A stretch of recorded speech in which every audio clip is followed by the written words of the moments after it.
order the June 2nd public hearing for the City of Tampa's Architectural Review Commission. Welcome, everyone. I'm Ted Kempton, Chair of the Commission. If you are here to present a project, you will have limited time to make your presentation, so we suggest being thorough but concise. When coming to the microphone, you will need to identify yourself and your relationship to the project. The commissioners will not ask any questions during your presentation. Your project should be presented in the following order: site plan, elevations, architectural details, wall sections. The staff will then present their report. We will ask for public comment. Please state and spell your name clearly if you are here to speak for or against a project. Your time will be limited to 3 minutes, so take some time now to summarize your comments because 3 minutes goes by very quickly. Following public comment, the commissioners will ask questions in the same order as the presentation. Next, the applicant will have 5 minutes for rebuttal. The public hearing will then be closed. After the public hearing is closed, no further testimony can be given. The commissioners will then discuss the case and will make their decision based on Chapter 27 of the City Code of Ordinances, the design guidelines, the Secretary of Interior standards, Historic Preservation Development Review Committee comments, and the testimony given at the public hearing. The ARC can only act on items that are within our specified jurisdictional responsibility. Owner agents are independently responsible to obtain any appropriate permits and/or approvals. If you haven't already done so, please silence cell phones. I'll start by introducing the commissioners, starting on my left. Elena Perez-Ketchum, Attorney Representative. Good evening, I'm Carol Post, I'm the Public Policy Representative, thank you. Good evening, I'm Dan Myers, I'm an architect. I'm John Prokop, and I practice architecture. We also have with us tonight Dennis Fernandez. Dennis is not here. All right, I talked to Dennis this morning. He's not here. Ron Vila, Elaine Lund, Alexis Guzman, and is Heather going to be here tonight? No. Okay, and then we have our attorney, Dana Crosby-Collier.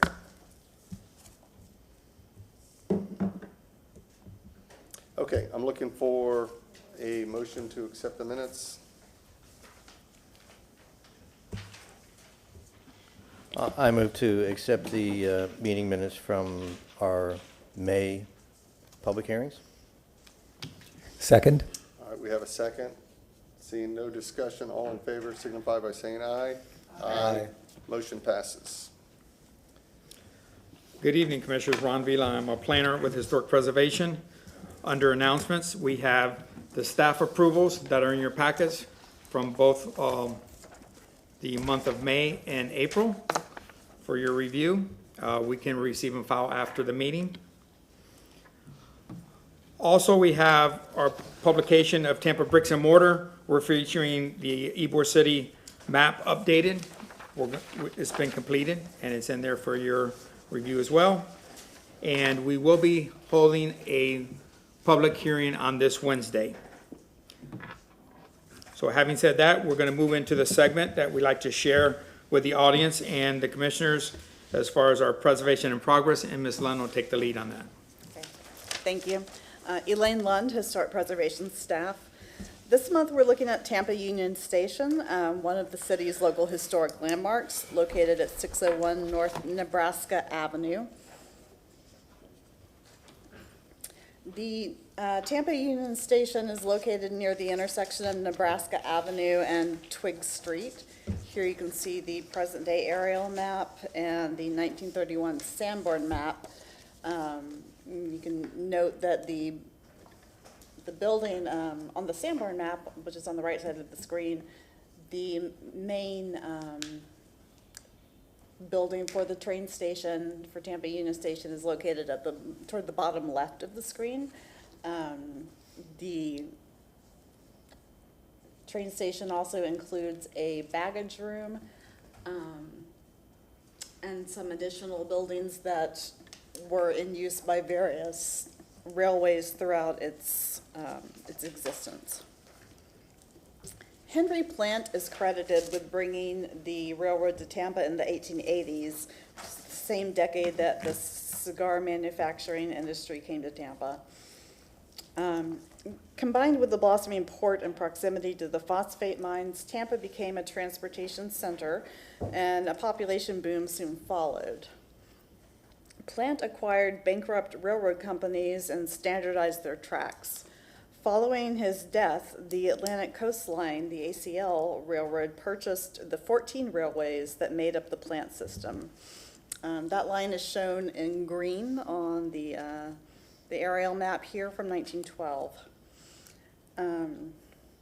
The line came in from Plant City, crossing downtown Tampa to reach the hotel and on the west side of the river, the Tampa Bay Hotel, and then went south to Port Tampa City. The Florida Central and Peninsular Railroad, shown in orange, crossed through the south end of Ybor City, through the estuary, and wound through downtown to the Hendry and Night docks and the terminals on Seton Island, now known as Harbor Island. The FCMP was purchased by the Seaboard Airline, the SAL Railway, which also strategically acquired and consolidated railroad companies. The Tampa Northern Railroad, a subsidiary of the SAL, shown here in green, ran its line south to the terminals on Hooker's Point and as far north as Brooksville. With the various railways that ran into the city, the Tampa Tribune and local business leaders fought for over a decade to be able to persuade the companies to construct a Union Station outside of downtown, which would provide better passenger facilities and rapid passenger exchange from one rail line to another. The land for Tampa Union Station was donated to the city of Tampa by the Plant Investment Company, and once the ACL owned the major rail lines, the ownership transferred to the Tampa Union Station Company, which was headed by Peter O'Knight. Joseph F. Leitner, an architect for the ACL, designed the Italian Renaissance-style train station with its terracotta trim and opalescent glass. The lavish details were indicative of the importance of the rail travel during this era. The costs rose to $250,000 before the station opened in 1912. The main building had segregated waiting rooms with a ticket office at the one end of the first floor and a newsstand at the other. It also included a telegraph office, a men's smoking room, a women's retiring room, and the parcel check-in room.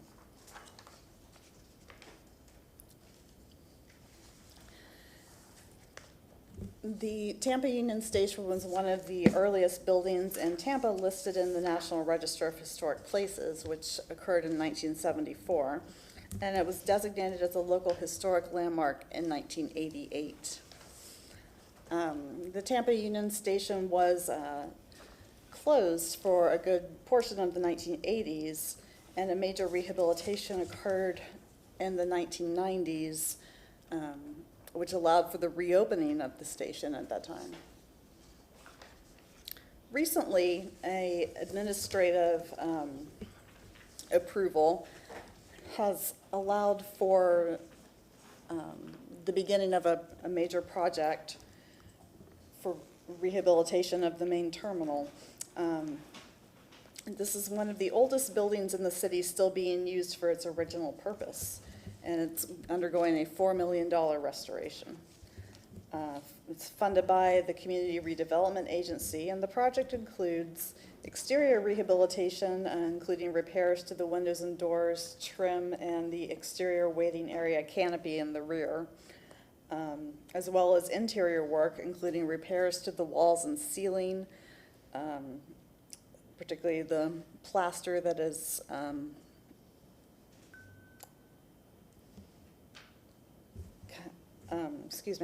and the restroom ADA improvements. And with that, we're looking forward to seeing that project wrapped up and hopefully within the year. Thank you.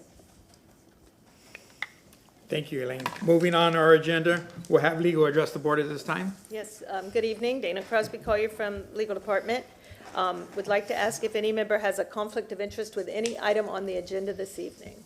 I do not. Thank you. And has any member engaged in an ex parte communication regarding any item on the agenda this evening? No. Okay, thank you so much.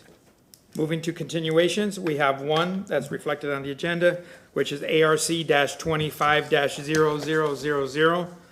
170, this is for the address of 1013 South Oregon Avenue.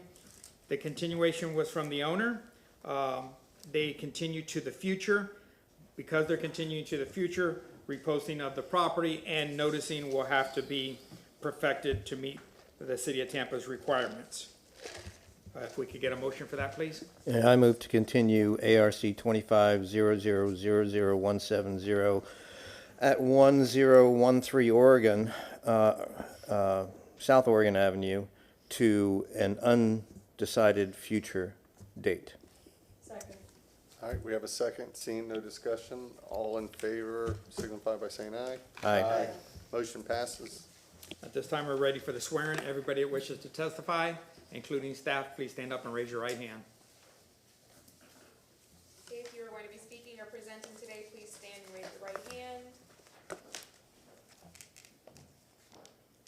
Do you solemnly swear or affirm that the testimony you'll be providing today is the truth, the whole truth, and nothing but the truth? I do. Thank you. You may be seated. Ms. Lund will take the lead on the first case. Thank you. Elaine Lund, Historic Preservation Staff. The first item on the agenda for your review this evening is ARC 24-00000377 for the property located at 505 East Hugh Street in the Tampa Heights Historic District. This application is for new construction for a rear addition and potentially some site improvements. On the screen in front of you, you can see the location map showing the Tampa Heights Historic District and the property in question in green. It's located on the south side of Hugh Street, just a block to the west of Interstate 275.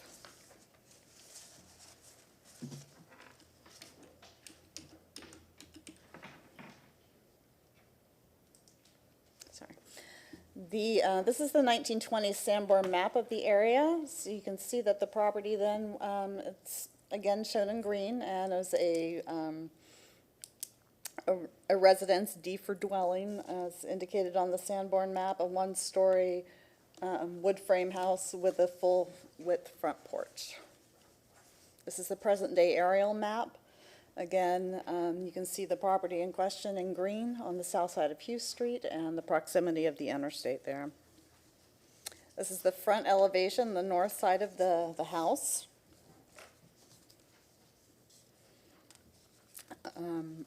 Some details worth noting here are the foundation enclosure and the lattice, and the one thing that I thought was possibly notable for this project is the beam that goes across the front porch, the way the siding covers the entire beam. As we move through the pictures and see a few more details of the house, but it's a relatively simple building. This is a little bit of the west elevation here, and this is the east elevation.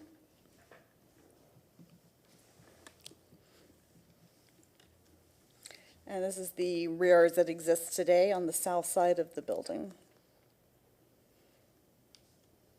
This is the property directly to the east.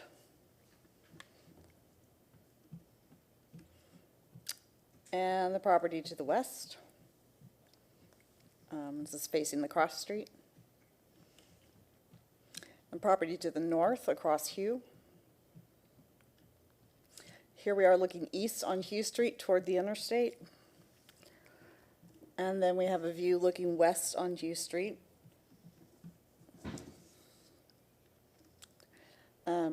This view is looking east in the alley behind the property.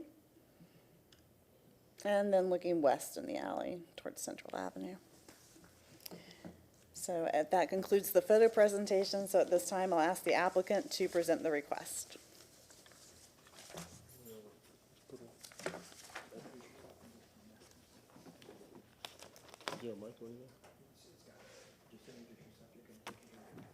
Good evening, everyone. My name is Donovan Dean. I am the owner of the home at 505 East Hugh Street.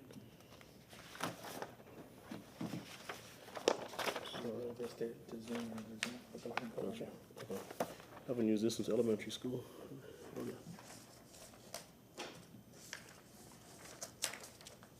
Take it away. All right, shown here on the screen, just the site plan of the home, which includes the proposed addition. As you can see, kind of the setbacks meet the requirements, and then to add, in addition, the existing shed towards the end of the back of the property. That'll also be removed at the time of, I guess, the addition as well.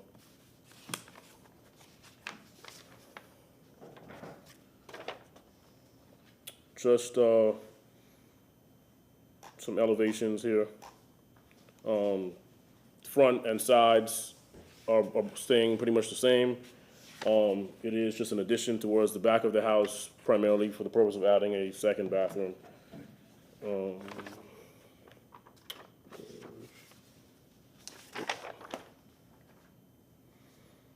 And that's the proposed elevation there. Essentially, it'll just be an extension of the existing kind of finished floor elevation. You could look up there and see what they're seeing, Got it. Okay. and you could point here. Which includes right here closure of the existing windows, and then this. I'll pull up a floor plan shortly after just to show the layout, but this will be where the addition is, and this is just, it'll be hard to see, but this is where it'll be like a porch or a patio towards the back of the home.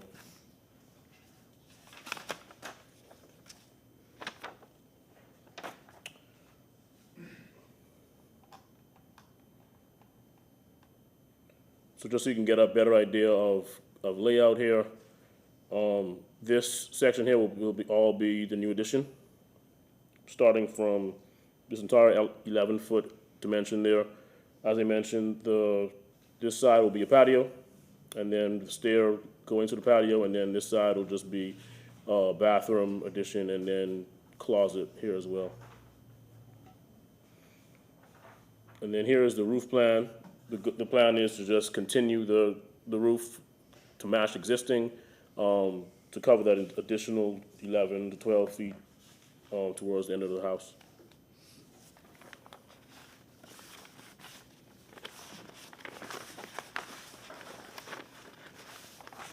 And then last thing I had here just were some wall section details.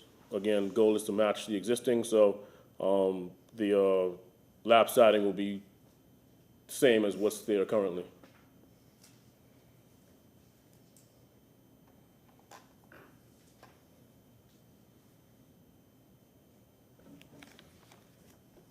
And that's pretty much all I had in terms of plans. I don't know if there's any questions for me. No, thank you. The staff will give their report, and then we'll have questions for you. Thank you. Elaine Lund, Historic Preservation Staff.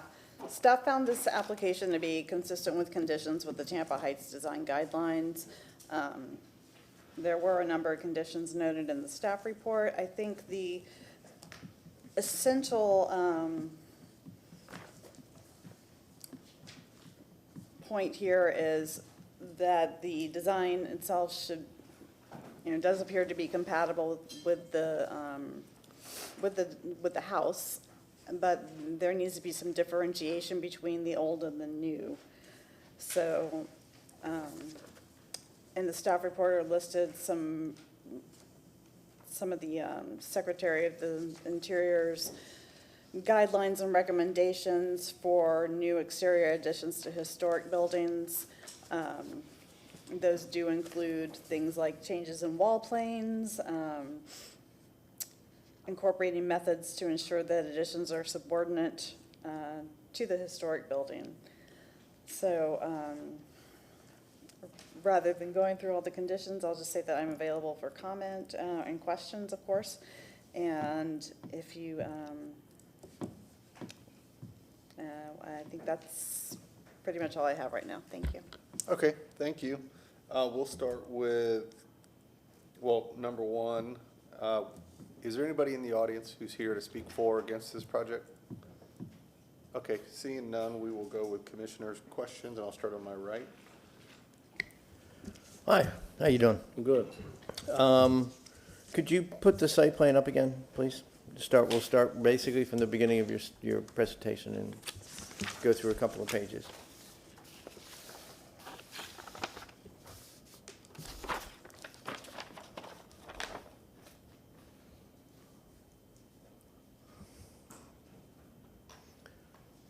Okay, so yeah, you have to slide it up a little bit. The basic detail to add an addition would be to make the addition slightly narrower or less than the width of the existing roof or the existing building. Have you looked is it possible for you to make the existing addition slightly smaller than the existing house? Yeah, To slightly smaller. Right. Is fine. I mean, To differentiate it from the main house? yeah, That- yeah. I that's- don't. That shouldn't be a problem. I don't know the exact. I think I was told 6 inches on each side maybe should be fine. You're right, you're correct, yeah. I just didn't. I mean, architects cost money, so I didn't really, update the plans. Do but- we really? Yeah, sadly. But yeah, that shouldn't be a problem. Okay, and I would, the same comment would, or a question would be on the roof. The roof should also Yeah. be subservient to the main roof and Yeah. not be attached to the main roof for continuation. It would be slightly lower than and slightly in. As soon as you bring the walls in, it would make sense that the roof would also come down and not be a continuation of the That's- existing that- roof. that's To fine. distinguish between the two. My only question is, so on the, like I said, so this side here is a patio, like I said, so there isn't really, there won't really be a wall here, per se. I guess it'll be more of like a, It's open, I understand, yeah. so would that open railing have to be inset also? It's because it's an opening there, I wouldn't think that you'd have to, because you're stopping the original house and then it's open. So Okay. there's really you're already distinguishing it, Got it, okay. okay? Do you have any side elevations? You showed the front and the rear, do you have sides? Okay, and you'd have to zoom out for these.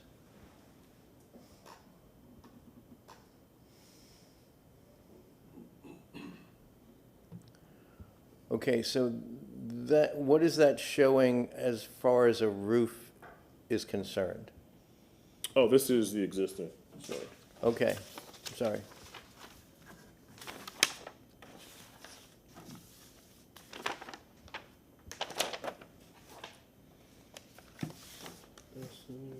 Here we go.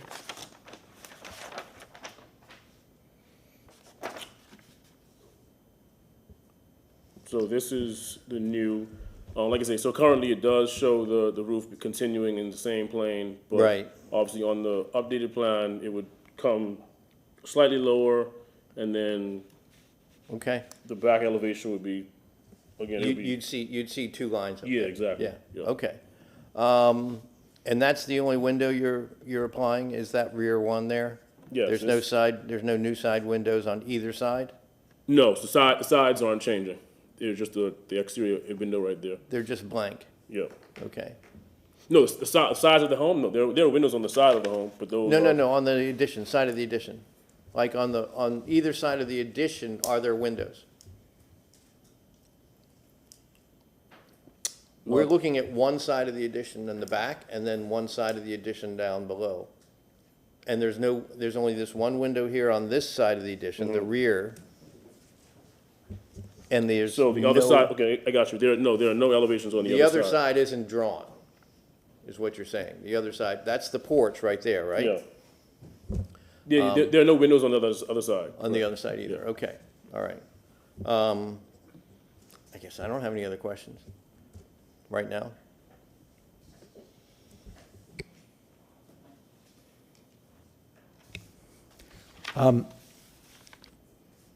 We'll discuss this later, but would you be willing to put a vertical board to show where the existing house ends and the new addition begins? Would that be okay? What do you mean by vertical board? Well, you've got horizontal siding, right?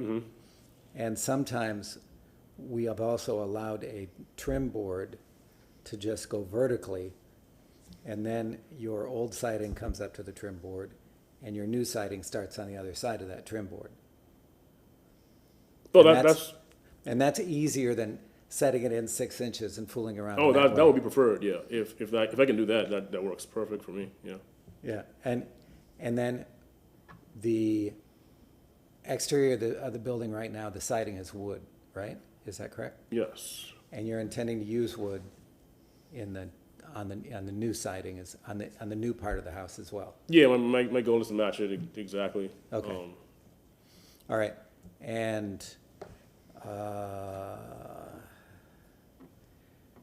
then there's, what about, well, we're gonna ask you about the porch the porch materials, like what's the floor on the porch and the ceiling as well? Is it gonna be a wood floor on that porch, or? Because you've got a raised wood floor in the rest of the house, right? Most of the porch will be wood. There is an existing concrete slab that's at the back door. I want to keep that and just connect the wood to that. But that's only a small portion of that comes out of the back door. But most of the new would be like a wood subfloor, except for that one area where there's concrete. Okay, all right. And it's gonna have the same exposed rafter tails on the eaves of the new part, right? By rafter tails, you mean this? Oh, Yeah. Yeah. Yes. Yeah. It's better, it's easier to see it in the photograph, but you know how you can see every rafter as it comes out. Oh, yes. Yeah. okay, It'll All good, right there. match existing. Okay, I'll let somebody else proceed. Commissioner Bush? Good evening, thanks for the presentation. Couple of questions, just to verify that the addition of, the new addition does not trigger any need for exceptions or variances to setbacks, green space, permeable, you're all within requirement? Yes. Okay. Question about there's currently an accessory structure that you're going to demo, and you run along an alley, right? There's an operating alley to your rear, is that correct? Yes. So is the accessory structure abutting up to the alley? Is there like access where you have to finish or close in a fence? Is there a fence? Can you just walk us through a little bit of the implications of that demo? There is a fence. I don't have those pictures with me, but Elaine, in her report, you can see the white fence there was mine, that covered, like, between the alley and my home. So I fenced in the entire backyard, and the accessory structure is included within that fence. Does it access out to the alley? There's access image of to the that? alley, and there's access from my front yard also. So when you demo it, you'll just complete the fence? The fence is Close completed. that- The fence is completed. It goes around the entire backyard. Okay, so there's not a garage, you're not accessing a garage or something? No, this is in just a that shed. accessory It's a structure. shed Understood. Okay. that Okay, so isn't insurable. there's really no changes to the fencing? No, in the no alley. changes. Great, thank you. And I would just comment on that one single window in the back. Just looks lonely, sort of out of place there. Can I cover it up? Aesthetically.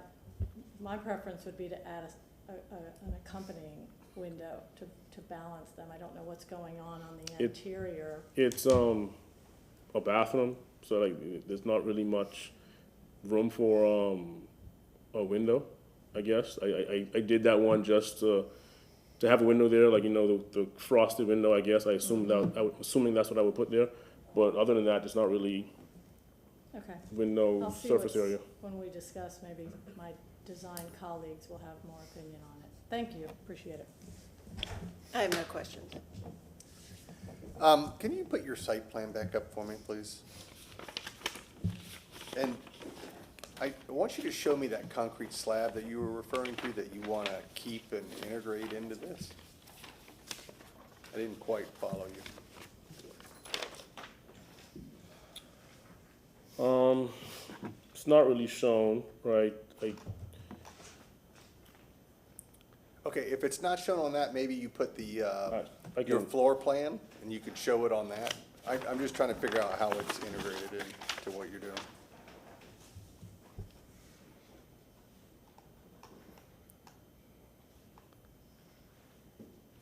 So,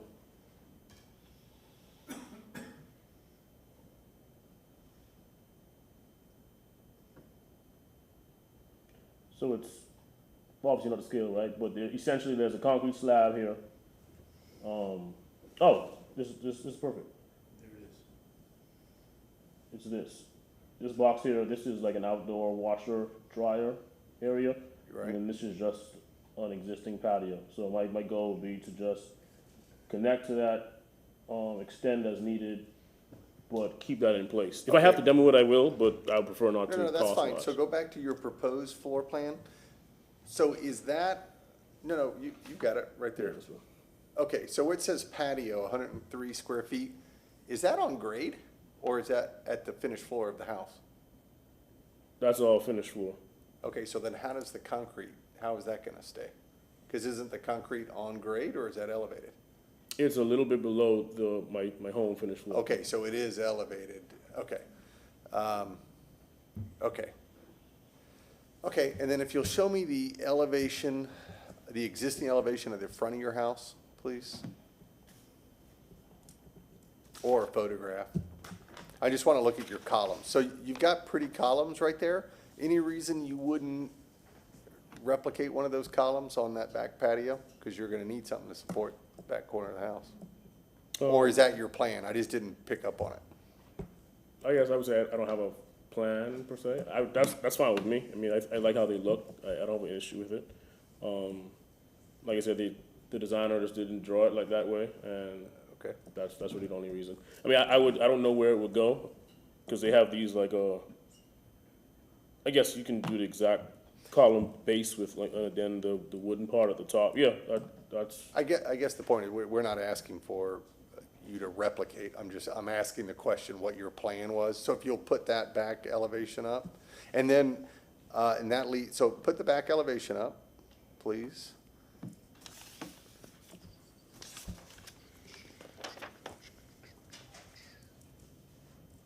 Zoom out just a little bit. Okay, because so you're showing something there on that corner. So that's what I'm talking about. All right, now my next question is, this says new PVC lattice. So is the existing lattice on the house PVC? Yeah, it is. Okay. Okay. All right. Did you have a detail for a window? I saw on your sections, I didn't see a window detail.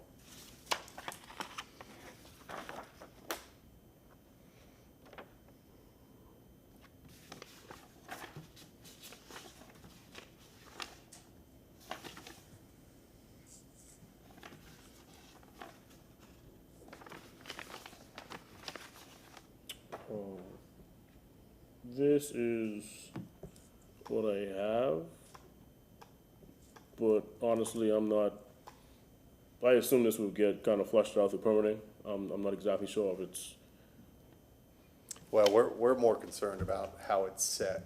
Is it flush with the face of the house? Is it set in? Being set in is more appropriate. Would you be open to the idea of setting it in as a more historical context? It doesn't change the interior. It's really an aesthetic. when you say set in, the glass, for example, will be flush with the interior of the The house. frame is set in a little bit, and the glass is set in a little bit, yeah.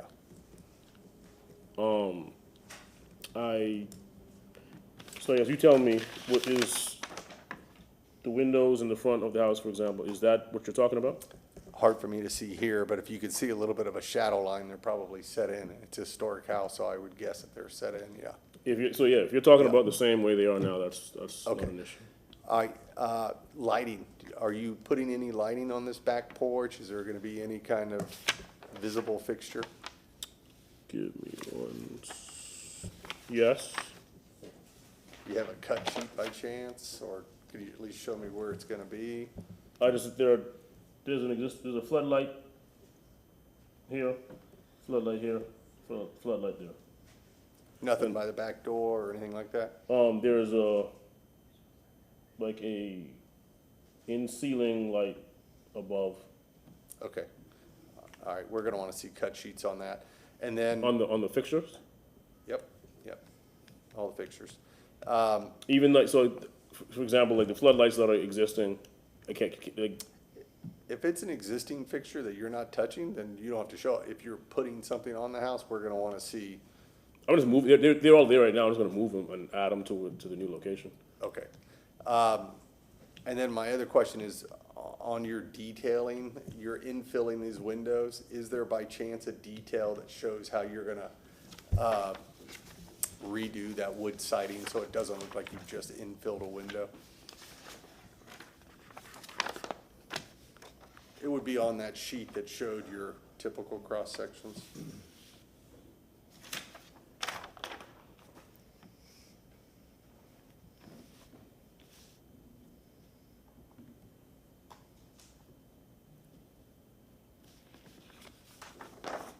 I'm gonna have this. Okay, that's a question, and we'll just address that when we get through. Okay, I think those are the questions I have. Any other questions that have come to mind? Okay. Okay, you have 5 additional minutes if you so choose to use to address anything we've talked about before we close the public comment of the hearing.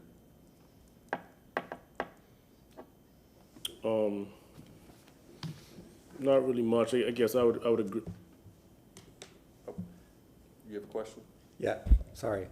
The windows in the existing house, are they wooden windows or are they newish windows that are made with aluminum frames, or what's the condition of the windows right now? The trim, or, The actual window itself? You know, like the no, frames? they're not wooden, they're not wooden. Okay, I don't know what the material is, but it's definitely not wooden. okay, so yeah, all right. But yeah, I kind of bought it that way, I'm not exactly sure what the material is. Okay. We'll start your rebuttal again. You have 5 minutes if you so choose. Yeah, and it's not rebuttal. The vertical differentiator, if that's a preference, so if I can, I don't know how that's documented, that would be great.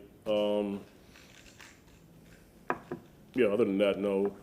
I think I was for the most part fine with everything. Nothing too concerning.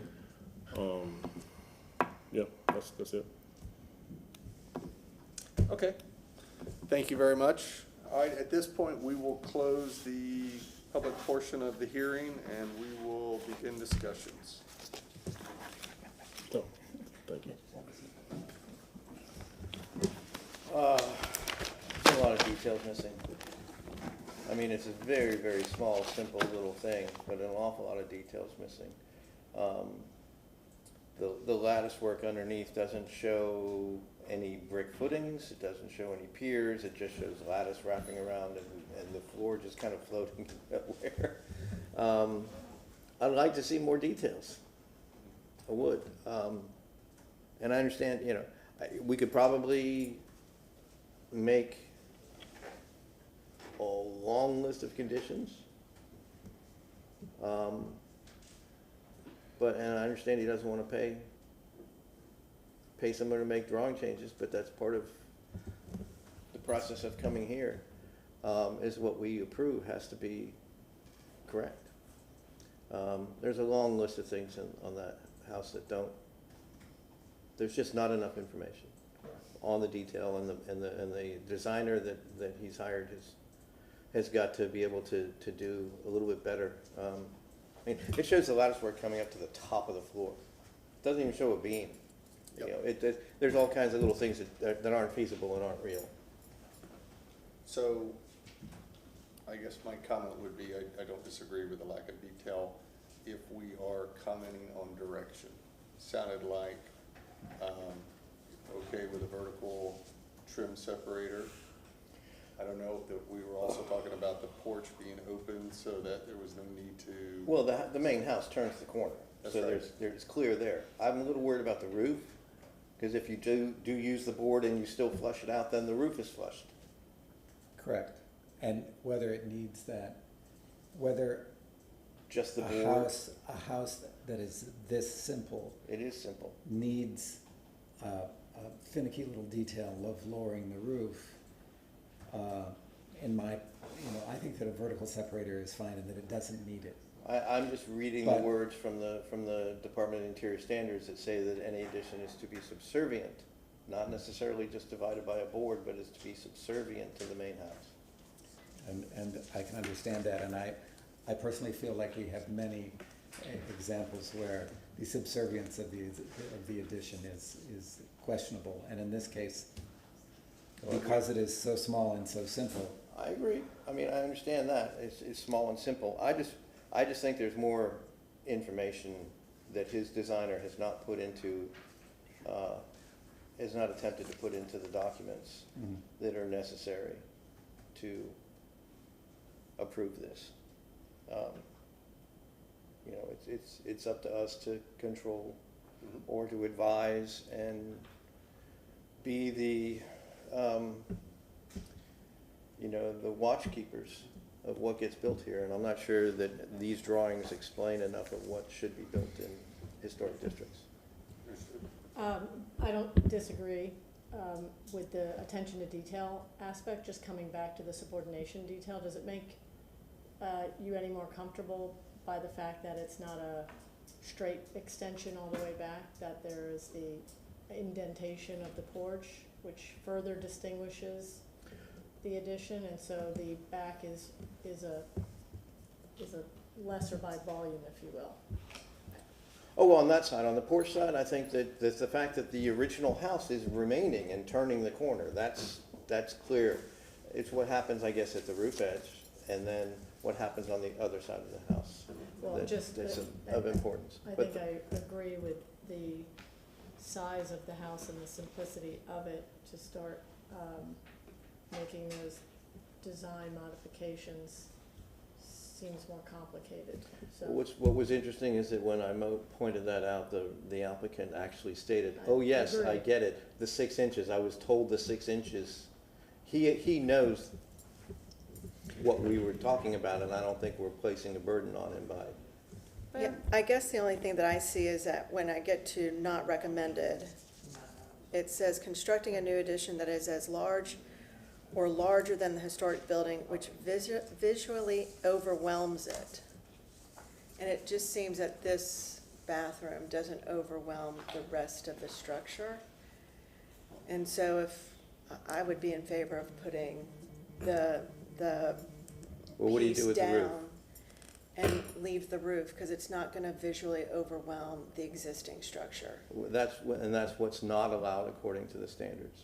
Well, I what, think it's just not recommended. Yeah. It's not recommended, right? not recommended that it visually overwhelms. Correct. Such that there's a diminution or loss of its historic character. But it's also And I think by just adding a bathroom, it's not gonna overwhelm the remainder of this smaller I agree, home. which is not recommended, but it also states that an addition is supposed to be subservient, That it's recommended that it not be subservient, that it be subservient. It's recommended that it be subservient, yes. right? And I think that by putting the vertical lattice, that it will reflect that the addition is subservient to the rest of the, Well, to the home. that issue aside, I think one of the big questions is, Do we have them come back? do we come back, do we have staff? Is there enough information that staff can walk him through, or does this need to be documented completely? There's the column details, there's a lot of things that are very open. There's column details, there's lighting fixtures, there's the joint between old and new, there's the lattice work that doesn't show, there's footing, pilasters. What are the pilasters covered with? Are they stucco, or are they brick to match the originals? There's so many little things here, even though we're saying it's such a simple little, and I agree, it's a totally simple little small addition, but the documentation is very, very, very lackadaisical. personally, I would be in favor of letting staff work through these issues, that we have a general description of the issues and letting staff work with the applicant. And not, I think these are issues that the staff can deal with, is my personal opinion. I think that the building is so simple that it asks for a series of very simple details that match the existing condition. And for that reason, and these are conditions that are not, that are pretty well known here by staff and are easily, that the applicant is easily pointed in the right direction. And so I'm in favor of allowing staff to finish the job here. Because one of the great things that's happening here is that this is not being remade into a 5-bedroom, 4-bath house here. No, And- understood. And there's practically no change to the front, which is a very good thing. It's simple, it's a really nice simplicity. It's a good example of simple, straightforward, vernacular. It's like a vernacular bungalow with the minimum amount of detailing. And for that reason, I think that the additional details can be handled by staff. Okay. Any more comments? Do I hear a motion? I mean, we want to make sure that the window is recessed. We want to make sure that the lighting fixtures are shown. We want to make sure that the foundation pilasters are shown correctly and that the lattice is shown correctly and the foundation pilasters are finished in such a way that are conforming. Detailing for the closing in of the windows. The detailing for the closing of the windows and the actual corner column that was drawn by this quote-unquote designer showed like a 2-inch piece of trim, a 2-inch piece of siding, and then a 2-inch piece of trim, which is just bogus. It's a lot of cutting. Huh? Are you comfortable formulating that into a motion? I am not going to formulate this in a motion because I don't want to Okay. approve this. What But I'm about- just pointing what out about what the I think all material? needs to be included in the motion. Any comment on the material of the lattice? I would say that if staff can confirm, I guess, that the existing lattice is PVC, right, then can the remainder of the new be PVC? But if the existing lattice is wood, then would we recommend that it be wood? Yeah, there were a couple other things that I didn't even get into, but the fence is a big giant vinyl fence, and was that permitted? And because it's a big vinyl fence, is what it is. It's not a wood fence. If As it's shown in the existing- photographs. If it's existing today, that's out of our purview. Right. No, I understand. I'm just and then is the shed non-conforming, and there's no problem with demolishing that. Those kinds of things are all, they were just never, it's not known. Well, that was in the report, that the shed is non-contributing. and Okay, therefore- okay, Yeah. all right, good. I would tell you one of the detail issues that need to be worked out is this concrete slab. And I Yeah. think the applicant will find once he cuts 2/3 of it away, Well, because the it's final also, third needs to go away. it's But on I- a foundation, Yeah, I don't quite understand how and it that- doesn't align up with the floor of the house, and yet the new addition lines up with the floor of the house because you're stepping in and out Right. through doors into this new addition to the bathroom, into the closet from the main house, which wants to be flush. You're not gonna want a 1/2 inch or an inch step down. Yeah.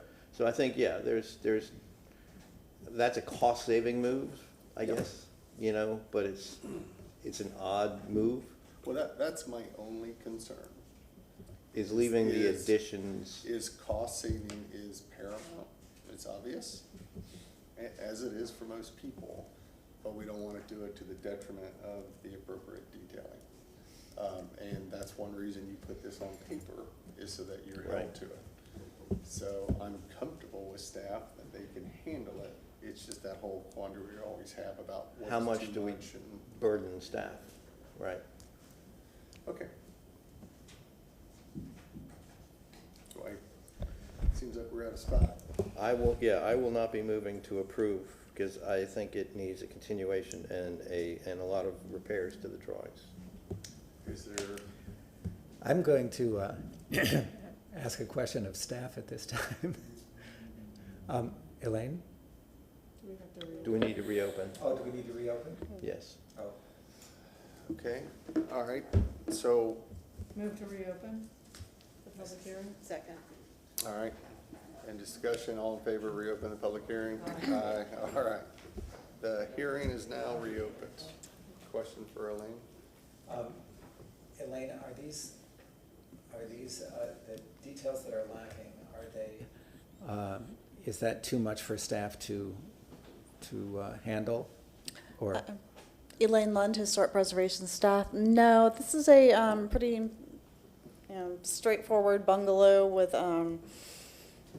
straightforward details, and I feel comfortable that staff could handle helping the applicant out with the drawings and working toward something that is very consistent with the design guidelines and the Secretary of the Interior standards. thank you for that clarification. May you- I, yep. as long as we've opened, may I Go ask ahead. a question Go ahead. also to Ms. Lund? So given that, I guess I'm curious how it came to this point with what appears to be some of the more common presentations missing. Some of those might be in the conditions, but is there any more color to the process that you can share as to why it's here today from a timing perspective, whereas some of those, the material content would have been part of this presentation if it had been pushed to a later date? Unfortunately, no, I don't really have any more additional information. We are, this application, I believe, was received in November 18th. And it's been in our process for some time, so we've been working with the applicant on moving it forward. There were some early issues with some of the site planning concerns, but we've worked through those with zoning and natural resources so that they're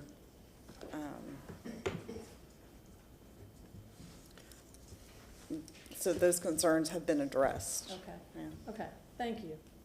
Do we have any other questions for staff? I don't, no, I mean, I do want to make a couple more comments, because about 10 of the comments that they made, conditions that they made, have not been met in the applicant, yeah. Dan, can I just go ahead and close it? Do I have to give any? Okay. So I'm going to go ahead and reclose the public hearing, and we will go for discussion. Go ahead. Yeah, I just want to point, I mean, there's numerous here, and all these things that we just brought up, about tucking the proposed roof under the existing roof, incorporated methods, including setting the exterior wall plan, and the applicant admitted he knew about the 6 inches or so at a minimum. Showing all dimensions, consider a box column for the rear porch, show all porch materials, including flooring and skirt board, use framed wood lattice for the foundation infill instead of PVC. Provide an accurate west side elevation. There's no west side elevation. There's just so many of these conditions here that they gave him, and he didn't meet. And we can't continue. We can't allow. I think, in my opinion, we can't allow applicants to think that they can present things that they've been told need to be fixed and not fix it before they come here. And it's a waste of our time. Understood? All right.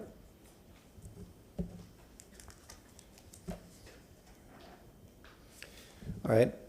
Move to grant a certificate of appropriateness for the drawings and documents presented at this public hearing in ARC 24-00000377 for the property located at 505 East Hugh Street with the following conditions. That the applicant will provide additional details on the column at the corner of the rear patio, that they will provide a detail of the provide details of the window installation to match the existing conditions, that they will provide additional detail on the pilasters separating the panels of lattice, their finishes, and their constructed material. Additional detail on the lattice material to match the existing. And the roof details to match the existing rafter tail details as well. And other detailing as is required by staff. Because based upon the finding of fact, the proposed project is consistent with the, which one is this? This is the Tampa Heights. Design guidelines of the city of Tampa for the following reasons. That it does indeed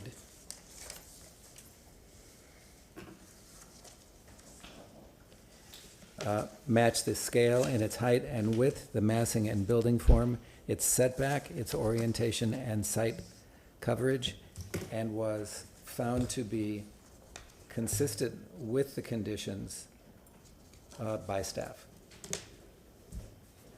Okay, do I see a second? Second. All right, I have a second.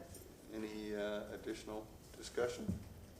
I just wanted to clarify I'm going to support the motion, particularly because of the reference to the elements of the conditions from staff. And just to elaborate on that, which is, I didn't necessarily expect that all of these elements would be completed for this hearing, but that they do have to be done before there can be ultimate approval to move forward. That's my understanding. I accept the modifications to my motion. Is that what I do? Okay, any other discussion? All right, not seeing any. First of all, for the applicant, do you understand the motion that was made? I'll restate it, so, and correct me if I'm wrong. There are a few conditions that were just called off that I need to meet in order to get it fully approved. That's right, and Yeah. you'll work with staff. You won't have to come back here, but it's essentially everything that was on this list, on this report that staff. Yeah, yes, and that's what I thought the process was originally, so that's the Okay. reason. Thank you. All right. Seeing no more discussion, all in favor signify by saying aye. Aye. All right, all those against? Against? Against.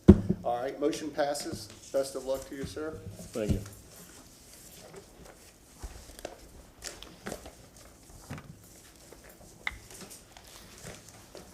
Good evening, Commissioners. Ron Velam, staff of Historic Preservation. Moving forward, our next agenda item is ARC-25-00000219. This is for the address of 1501 South DeSoto Avenue. This is in the Hyde Park Historic District. The primary structure was built in 1918. The underlying zoning is RM16. As you look at the site plan moving forward, you'll look at the buildable area that is within his entitlements. For RM16, the side yard setback is 5 if it is not abutting a residential, which this is not, it's abutting commercial. So he could be at 5 on the side and 15 to the rear, as indicated on the site plan. Just wanted to bring that to your attention. Moving forward, the existing structure, primary structure is about 1,600 square foot. He's adding about 700 square foot for a total of 2,300 square foot with a detached accessory structure of 1,300 square foot. The accessory structure is larger than what you're normally seeing. It's in the primary structure setbacks, which there are no limitations. The only limitation that he would have is the height to being 35 foot in height, which he's well under. The request for the certificate of appropriateness is for new construction. It's in addition to the primary structure. New accessory structure, he's gonna do some rehabilitation to the primary structure with site improvements. On the project site currently, there is one contributing structure, which is the primary structure, and one non-contributing structure, which is the accessory structure that he will ask for demolition, and we grant that to him administratively.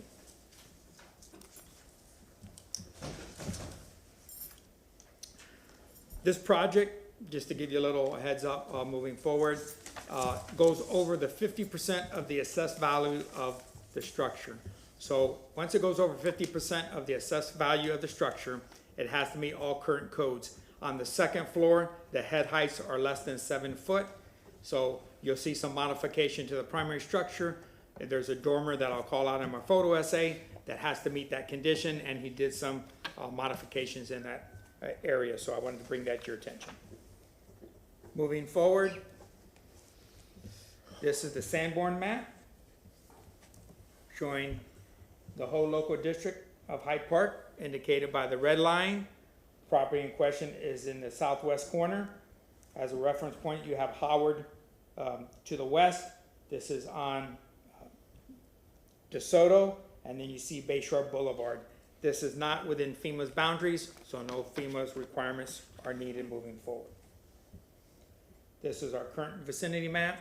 Once again, just to get you a sense of place, the primary structure is indicated as contributing, and the accessory structure is indicated as non-contributing.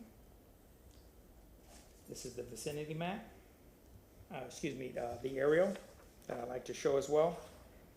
As part of the rehabilitation to the primary structure and bringing it back to some kind of period appropriateness, the front porch will be opened back up. So this is the front elevation, and you see the structure here. This is like a one-off. There's not many structures that have the same vernacular as this structure. So you'll see this architectural element here, and they're going to pay respect to this on the addition. This is the north elevation with the front here.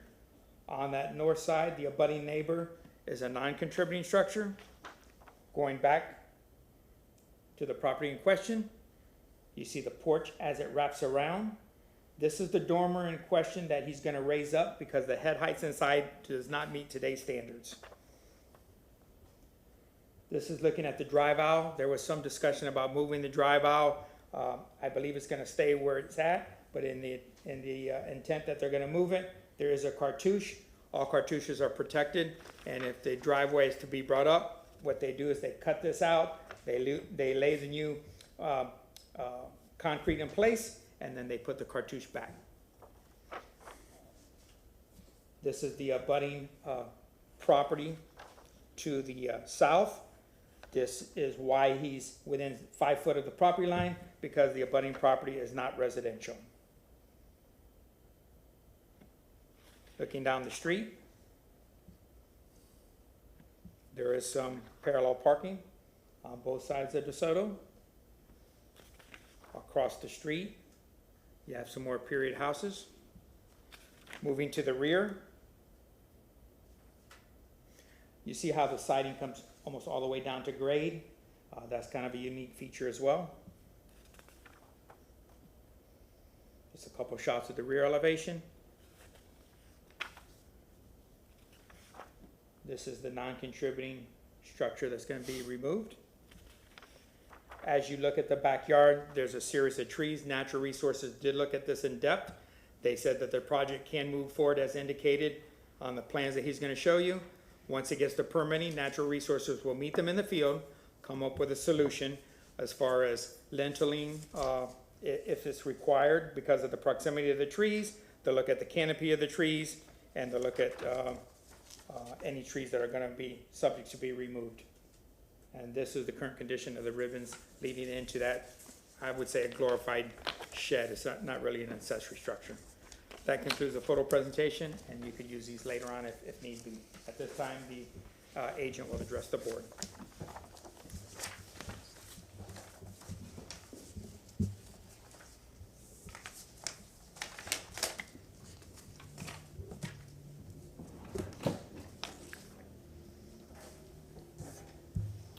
Good evening, board. My name is Philip Panzarella. I'm the architect and agent the owner wanted to be here tonight, but unfortunately they had June 4th in their calendar for the hearing date, so they couldn't make it. Jumping into the presentation, Ron did a great job covering the context. I'll just skip past some of that. The house is kind of an eclectic craftsman, as Ron mentioned, with this unique element and a lot of unique detailing, so that is important to maintain and respect in our new design, so you'll see that. Also, Ron mentioned that one of the main features of us opening up the porch and the head height issue. These windows are at 4'6" above the finished floor for the head height, so with the owner intending to go over the 50% improvement of the value, that's basically the main struggle with this project, of how to deal with that with this existing space. Here's the survey with the existing, the wood shed to be removed. There's a lot of trees that are constraining the location of things. There's a grand oak here, which you'll see on the site plan. So here's the site plan. I'll zoom in on this. This is the footprint of the existing house with the covered porch to be reopened. This is currently enclosed.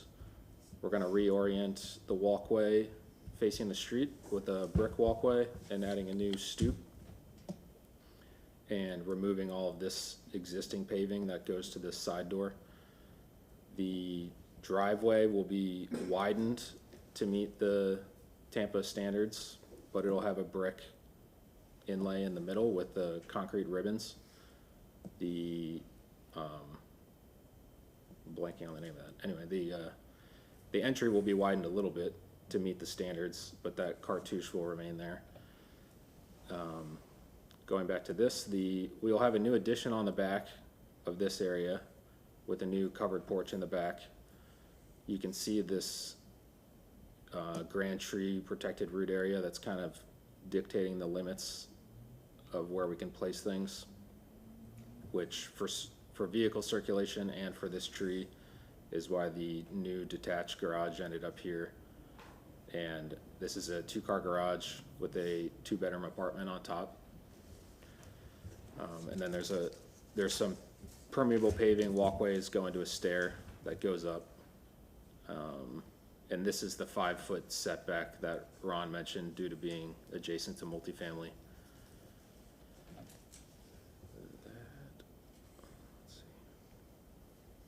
I think that covers the site plan. This is the existing and proposed first floor plan. So you can see all of this new area on the back. The interior is going to be completely reorganized. The front porch will be opened. The front elevation is unchanged, which you'll see on the elevations. This is the existing second floor, which only this area has a 7-foot ceiling height currently. Even coming up to the stair, it's like 6'2" maybe above the stair. So basically none of this is to code. You can't even get up the stair to get to this room with the 6'8" stair height and the 7-foot ceiling height. So that's one of the main challenges, is this kind of knuckle here and getting circulation to work. We have a new kind of 2-story element on the back with a bedroom with a separate stair to kind of avoid the head height issues that are present here. This is the new detached garage and apartment with the garage at the bottom, 2-bedroom apartment up top. We'll come back to the wall section. This is existing and proposed elevations with existing on top and proposed at the bottom. So at the front, you can see there's just this gable front, and then you can see the side of the dormer. We're adding a new dormer, or gable front, with a higher dormer on the side, and that's to kind of try to get enough height in there so you can actually get up the stair and into some of those spaces on the second floor, especially this existing room that is to code now. This roof line is 2'2" higher than that, but it's still lower than the two-story element at the front, which is the kind of prominent defining feature of the front elevation of the house. You can see the existing porch reopened with all the detailing remaining. All the windows will be replaced. They're vinyl right now, so those will be replaced with new wood windows.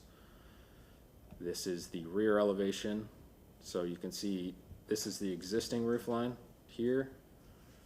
This is the new dormer in the background, a new two-story element to kind of reflect what's at the front.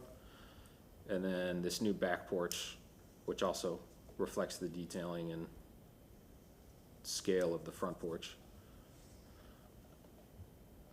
And, oh, I didn't point that out. The addition, you can see this is the gray walls are the existing walls, and then the white walls are the new walls. So the addition on the back steps in 2 feet on the sides. And the porch steps even more, kind of following this setback line. That's the limit of the setback on the north property line.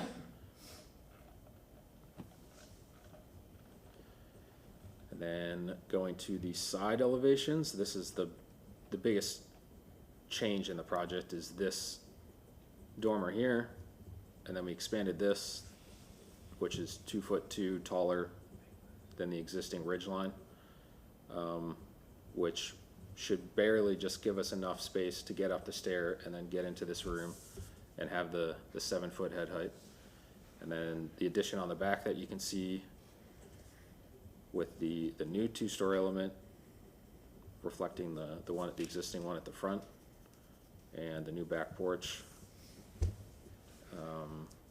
The existing house has this kind of flared skirt, which we won't be doing on the new. It'll be a trim board with the, kind of squared off and not having that flare to differentiate the new from the existing. This is the other side, which is probably the least visible side. This is the existing two-story element at the front. This is an additional dormer to help with the head height at the top of that stair. The new two-story element at the back. So this is the dividing line of new and old.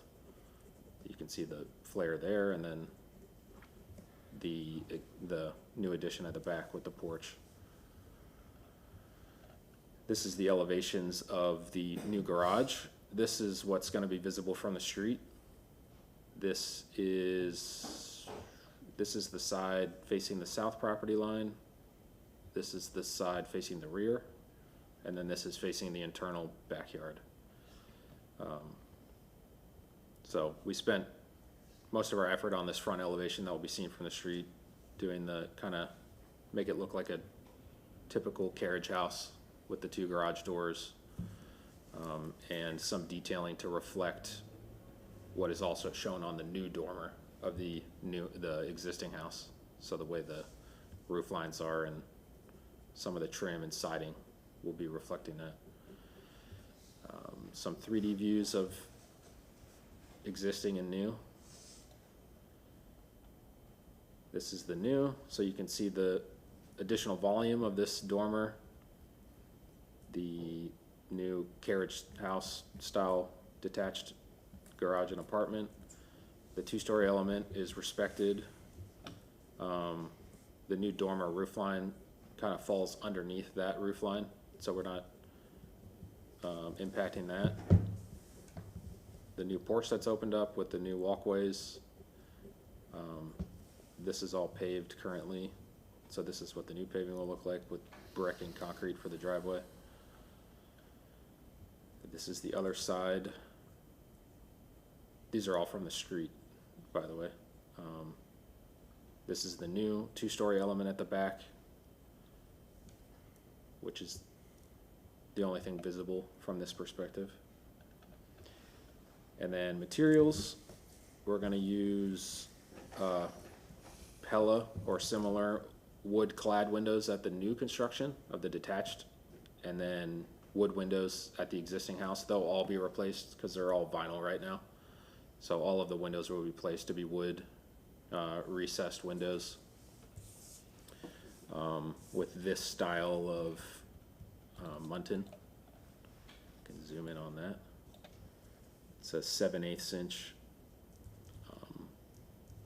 grill, and those would be simulated divided light. And then here's the garage doors that we intend to use with the glazing. There's some new Pella sliding doors on the new addition on the back. A new entry door to replace the one that's there. The siding on, I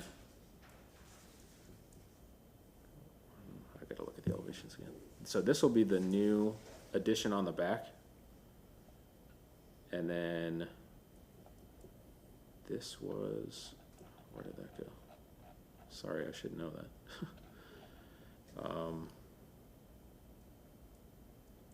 Yeah, so then, oh, this two-story element will have, so all of the new detached and the new addition will just be this lap siding with corner trim. And then this new two-story element will be this with the chamfered corners to kind of mirror the what's shown at the front existing two-story element.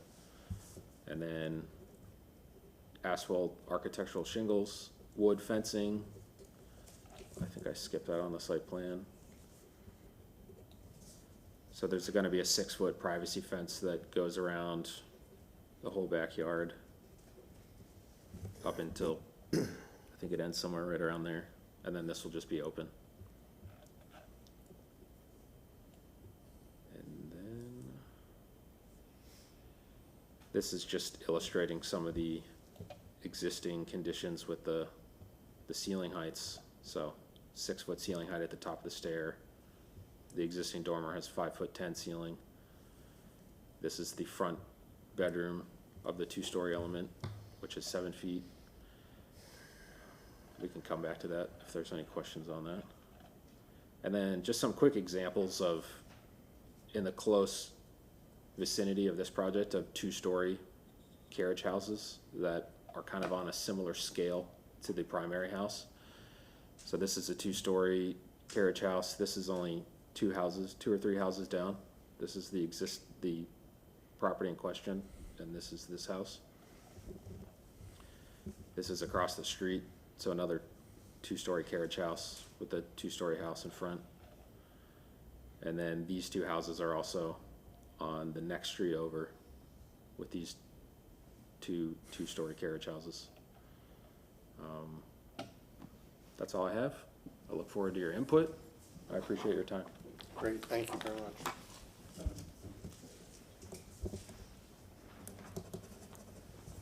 Good evening, Commissioners. Ron Vila. Staff's finding that this application is consistent with the Hyde Park design guidelines. We reviewed the plans on April 15, 2025. We've been working with Philip and his crew meticulously to get to here. He didn't show any different iterations of that dormer, but it was a difficult process to get to where we're at now. Some of the earlier renditions just didn't meet up with the standards, so he felt like this one was the closest one to meeting our standards while getting the additional head height that he had to get in the second floor. We had some conditions that are illustrated on page 3 and 4. I believe he addressed them all, but a couple that I want to hit upon. He did show some paving being brought in, some brick pavers and some concrete. The concrete paver should be historically correct. The fencing, he did show the location. He called out the height of 6 foot and the material is wood, but I didn't see any illustration of the design. He talked about the cartouche that will be saved and retained. He did talk about the subordination of the new to the historic home as far as some of the architecture and how it bumped in as well. He did keep the sliding doors on the request. Sliding doors is something that this board hasn't approved in the past. We'd like to see those be changed out to French doors to be consistent with policy of what we've done. Just to comment on the additional head height that he's looking for, he's capping it off at 7 foot. You know, he could ask for 8 or 9 or 10 foot, which he really kept the whole scale down, and he should be applauded for that. On the earlier drawings, and I was not clear of the lap siding that he's bringing in, the earlier drawings showed that it was gonna be an artisan, which is a hardy product. This should all be wood, and more wood coming forward. I believe he addressed the rest of the conditions, and I'll be here to answer any questions. Great, thank you. Is there anybody in the public who's here to speak for or against this project? Okay, seeing no one, we will start on my left with questions. I have no questions at this time. Hi, good evening. Appreciate the presentation and the work that you're doing to bring a lot of these elements back to the historic nature. A number of questions. I was trying to reconcile some of your square footage calculations from your plans to the staff report, and I'm not able to bring those together. So what I'm curious is, when your addition, what is the square footage, not of the interior space, but on the site? How much square footage is it in that new addition? Is it 713? The Or is addition to the existing primary, Yes, to the primary. that is, The staff report reflects proposed 713, but I don't know if that's the full interior square footage. I'm looking for what.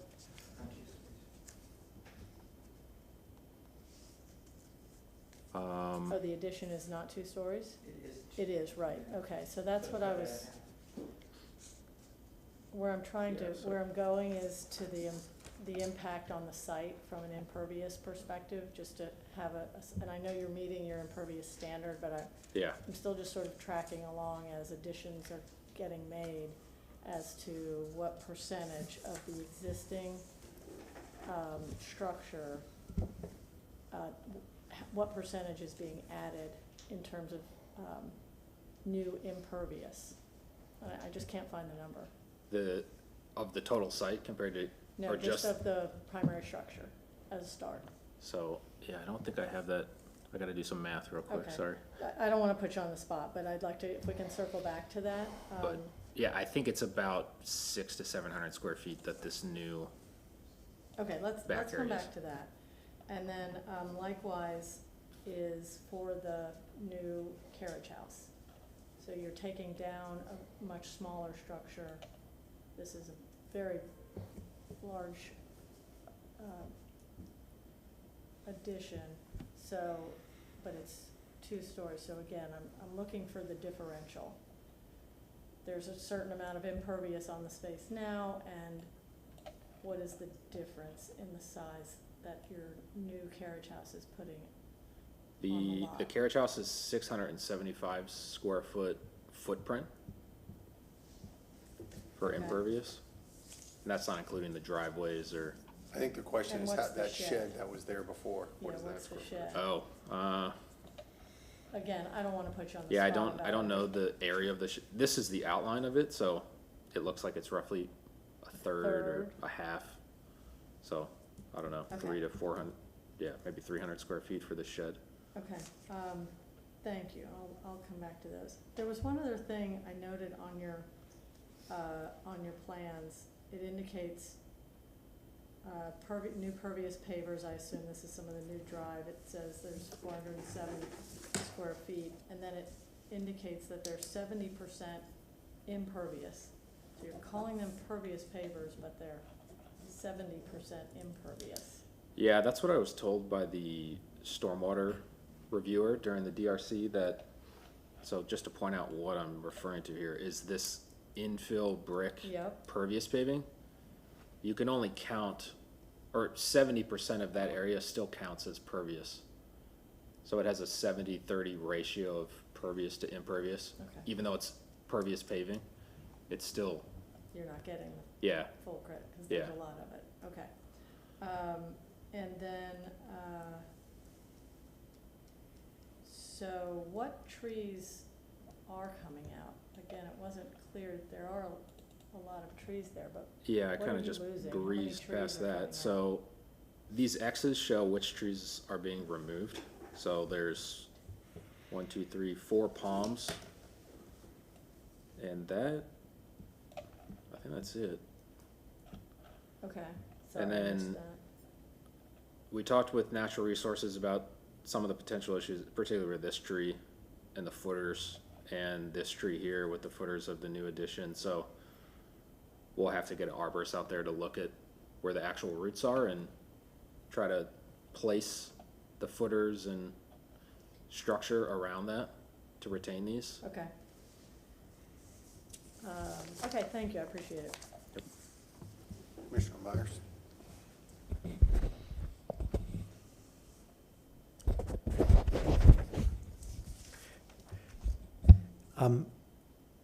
Let's see.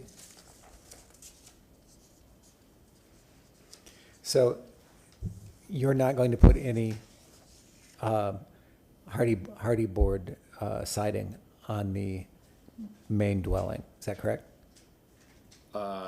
Yeah. Well, I think the drawings are showing, I don't think it's totally clear what's going where. I'd have to look at the elevations, but we were proposing this definitely being hardy, the new, and then possibly the new addition, and then to differentiate that wood siding from the new addition. But if that's not acceptable, then this can all be wood, 100%. Yeah. It will be. Okay. Understood. Right. And thank you for replacing all those vinyl windows with wood. Yeah. That's a great thing. And there's a railing detail that perhaps is missing on the front porch? Or is there a rear, there's a rear porch too, so that we can, let's look at the railings in both cases. Yeah, so here is the proposed front. So there's an existing, the height is not more than 30 inches above grade, so we don't need a guardrail, but Okay, it'll basically just be cutting, where's the, maybe a photograph of that. yeah, so this is what's existing. There's an existing wall there with you can see where there's an old kind of wood cap. And then we will just be cutting this new entry into that and keeping this existing half, Okay, and then putting this new stair there. And then that is the same detail on the back. Just this low wall. It's not high enough to need a guard, so and, that height is matching the front. and are you showing yet the French doors that you're going to have on the back, on that rear elevation? Yeah, those are French doors. I didn't know sliding doors were not allowed, but yeah, those can definitely be French doors. I think it'll work.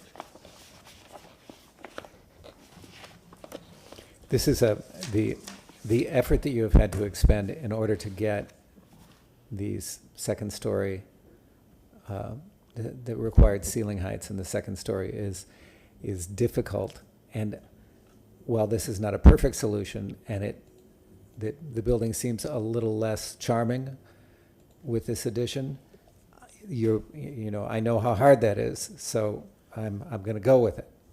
Okay. And then we need to look at your window details. I can see one right there that, Yeah, so this is I'll just go to the end real quick to show, this is the profiles, quickly. right, So this is a recessed frame. okay. The siding will be out here. And then that's what is shown. Let's see, let's go to this one. There's one that's annotated. But we usually get a consistent, I'm looking at my fellow commissioners, we usually get a consistent setback all the way around the window. Yeah, Well, yeah, And this, you know, the upper window is not set back. are you talking about the upper pane Yeah, sash? the upper sash is not set back. And They're all even in the single hung? detail, even in the detail that you're showing us. Yeah, so this is the, So this, the wood window at the existing construction, you're still not getting that shadow line. yeah, I guess it's less setback at the top sash. Because they're single hung windows, so this bottom part is recessed more. And I think that perhaps needs to be modified. The standard Pella installation diagram may need to be modified. I was gonna jump in on that too, so. Okay, so just more attention to the window Yeah, profile. yeah, because it needs to match the condition on the existing house. Well, the existing Unless- house has vinyl windows that have been replaced and it may not be installed correctly either. So Yeah. you gotta be careful. Just remember, we're just asking questions at this We're point. asking questions, yeah. Yes, thank you. Okay. I have no further questions. Okay, I do. All right. Thank you. Your presentation is fairly comprehensive, and I appreciate it. And, yeah, you, as my fellow commissioner said, you obviously have had to spend a lot of time and a lot of money solving the problems. I'd like to see what the side of the new porch looks like. You showed what the front porch looks like, and I'm amenable to that with carving out and leaving the knee wall there, taking the windows out, leaving the knee wall there. And then the side of that new elevation that knee wall doesn't exist because there's a door there. Yeah, we'd have to You're gonna have to put that build back that and then new. replace the siding and match Okay. the cap that's there. You're gonna have the to wood build cap. that new. So that has to be carefully matched to the existing siding and everything is gonna be, whatever that old siding is, you're gonna have to Yeah, get really, those are probably gonna have to be custom milled, probably. More than Yeah. likely, those pieces, the new ones. The dormer that you're building new, you're proposing to have mitered corners, even though it's a new dormer. And I'm wondering if it might make sense, as is one of the conditions, is that all of the addition, where's the note? The addition and the accessory structure to have corner boards rather than the mitered corner. And that is an addition, even though it's a roof, it's an addition on the roof of the building, but it's still an addition. And I think it still would be appropriate that anything that isn't original be distinguished for historical purposes, 100 years from now. Somebody will go, okay, yeah, that dormer was not original to the building because it has corner boards and we can tell that. You know what I'm saying? yeah, Does that make sense? yeah, yeah, I kind of went back and forth on that, like, should I do corner Right. boards everywhere or The mix it word, up? my least favorite word is the word match existing. I hate that. Because in additions and renovations, you're not matching the existing. You're supposed to distinguish between what's new and what's existing. So I think it's appropriate to put corner boards on the dormer. Okay, And leave the mitered and the beautiful little flared skirt at the bottom only on the original house. yeah, And that distinguishes, okay, this is the original detailing and then this is all new. yeah, That makes sense, and you're amenable to that? yeah, 100%. Okay. I think that makes sense. At the window sections, if you want to zoom in to the head of that window section you have right there now, just the head of one of those windows. Zoom way in. Okay, you see how that sash and frame are flush with the exterior Yeah, finish? That's not the way any historic windows in Hyde Park are actually been installed. The head is also recessed. Okay. So there's a shadow line between the head trim board and the first piece of frame and the first sash. So that needs to be recessed a couple inches. yeah, that makes Okay. sense. And I thought about that That's just setting the whole window back and having a different subsill that extends out past. Yeah, the you're framing. gonna have to not use necessarily use their, you're Yeah. gonna have to have additional subsill in addition to what Pella provides. Yeah, And that's, yeah, these are normal residential windows, and they're almost always installed flush with the exterior face, but historically, they have to be pushed back, okay? understood. On the garage, could you bring up the garage elevations, please? Couple of questions. You have brackets on this elevation. There's no brackets on the main house. Are there? There's a couple on the back. I'll point those out. You can see one right there, and then, so these are what's on the existing. There's some bigger brackets on the back only, Okay, and then there's some, I'll just go to the photo. okay. That's all. There's some little decorative, like really, Yeah, I couldn't see anything on the front elevation. yeah, these little ones, they're very They're painted intricate. dark brown or something? Yeah. Is that why I can't see them? Yep. Okay. All right, never mind. I just Here. wanted to know where the precedent came from, and, okay, I see them there. Yeah. As long as the garage, are you making the garage brackets slightly smaller than the main house brackets or slightly less detailed? Again, not matching, just being Yeah. subservient to, as we keep on saying, Yeah, the existing ones on the back are really large, so these will be smaller. kind of Okay. in between the ones that are on the front and the back. Okay, And just simplified. What are the overhangs on all the addition pieces, the roof overhangs? What are the dimensions of the overhangs versus the overhangs on the main house? The existing main house is Depths. 2'4" Okay, all around. okay. And I just realized that I don't have all of those dimensioned on here, so I know it changes a little bit, Shame on you. like, yeah, unfortunately. Like this one is smaller. I think this is a 16-inch overhang, just to get the ridge to work, trying to get this to fall under this I hear you. existing thing. Same at the back. These are less than the 2'4". Okay. This Is there a new- dimension on them? I mean, because we're approving something, so we want to approve a number, a dimension. Unfortunately, they're not all on there. Does the wall section show them?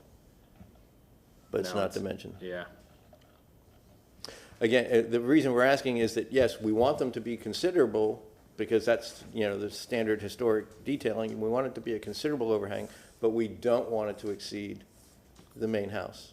yeah. So if you're willing to accept that as Yeah, a condition, we can, yeah. we And can do that. I can't prove it to you right now, but I know that is the case, that there's nothing that's bigger. Okay, Like, the maximum overhang on the new is 2 feet, which Okay. is I know that's on the garage, okay. and then it varies depending on how the, Again, just so they're less than, and, make the main house feel more prominent and the additions feel less prominent. That's the Yeah. whole purpose of that in the standards. Okay. Okay.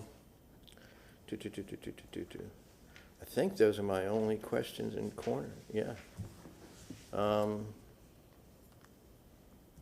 Yeah, those are my only questions. Thank you. Okay, thank you. My fellow commissioners have done a pretty thorough job, but I just got a couple more questions. On your site plan, you showed one mechanical unit. Are you adding any additional? And then in the garage, where is that mechanical showing up? so one will be here for the house. That's And then- existing, right? Yeah, no, the existing one is right here in the back of the middle. Okay. So that'll be relocated to the side. And then the garage will have one in the rear, on the back side of the garage. Okay, so you're only gonna need one with that addition? I think so. Yeah, it's a pretty small condition. It's only 675 square feet of conditioned area. Okay. We may need two on the front, but we could add a second one there. Oh, yeah, no, I figure you only need one on the detached garage. Oh, So if you if you do end up needing a second one, you're gonna put it by that one? Yeah, it'll just go right next to that. Okay. The front stairs that you're creating, what is the material for that? That'll be wood. So wood stairs? Yeah. Okay. What is it right now coming out of the side? I think they're concrete. Let's see, there's a photo here. Yeah, these are concrete. Yeah. Any reason? Have you looked at concrete? I didn't, there's a lot of similar conditions on the street, which I don't think I have photos of them, but there's a, well, I guess that one's concrete. They're concrete. So I'm lying, but, You'll find them to be concrete. okay. I guess I didn't find any wood though instead. Okay. Yeah, Would you be open to concrete? yeah, definitely. The perimeter fence, you said it's 6 feet, it's wood. What is you showed a picture of a style, is that the style? Yeah, where did it go? This one, just, Okay, board on board, okay. yeah. All right, that's fine. All right, now if you'll go to your first floor plan of the primary house, and specifically on the north side, where you kind of you jog back in, like right in that living room area. Yeah, I understand why you're doing it, but it seems like well, keep going to the left where mine, Right here. yeah, right there. That doesn't seem like that's drawn correctly. yeah, there should be a corner there. Yeah, okay. It's a Revit thing. It doesn't like walls that are too It close to didn't, each other. it doesn't turn the Alright. corner well, Yeah. no. And it'll be right, and then you move something, and then it'll mess up. But Okay, this part is the new two-story volume. So that break in plane is that two-story volume, and then the one-story volume off the back. got it. Okay, and then we've talked about the sliding doors, which are really French doors. And is that back patio, is that screened, open? That is open, Okay, very similar to the front, just a Okay. low knee wall with columns. all right, I'm less concerned about the materials for those stairs, but it could make sense to make those board in place as well. Yeah, it would be the same. Those were my questions. Okay, You any other just questions? created a couple other, okay. go ahead. you opened up the door. What are the finishes on the new, since this is an enclosed porch now, and now it's gonna be an open exterior porch on the front, and then the open exterior porch on the rear, is the rear porch concrete also? For the steps? The steps and the deck itself, the porch itself? Yeah, What's that structure? this is currently wood, so that would remain. Okay. The front porch, and then I was thinking of just matching this being wood decking with concrete stairs Okay, to match the front. all right. How about the ceilings of both of them? Oh yeah, I didn't show that. That would be like a beadboard. On soffit. both? Well, Yeah. what's the existing up front? Probably beadboard? Yeah, it is a beadboard, so Okay. that would be used on the back. All right. The mechanical unit you showed for on the site plan for the accessory unit, you might have a setback issue with it because the garage is now right at the setbacks and the unit can't be into the setbacks, my understanding. You might want to double check where the mechanical units are in relation to the setbacks. Just put it Okay. I'll put it that way, okay? And also, in addition, the new addition that you have the triple steps on because it's following an angled setback line. You might want to give yourself, are you willing to give yourself like an inch or two scoosh of clearance and not push them right to the property lines? Yeah. Or the setback lines? Yeah, Just because of construction errors or survey errors or anything else like that, you might get nabbed yeah, during, and I get that Revit thing. yeah. Yeah, I think adding a buffer there would be smart. Just a little bit. Yeah. Scoosh, okay. Is that, That's it. And does this have a stucco, there's some stucco detailing on the front of the house, right? Yeah, just this gable. Just the this gable. With this half timbering. That's the only stucco on the whole building. Okay. But it does open the door for stucco in the new parts of the house. I'm just simply noting that, right? Because you seem to be, your solution is all wood, and that's just fine. But it does exist as a possible alternative. And I don't think I have any further questions. Thank you. Go ahead. I'm sorry, just one other, just switching gears quickly. Can you go back and show the carriage house where you showed the view from the street, basically? The rendering?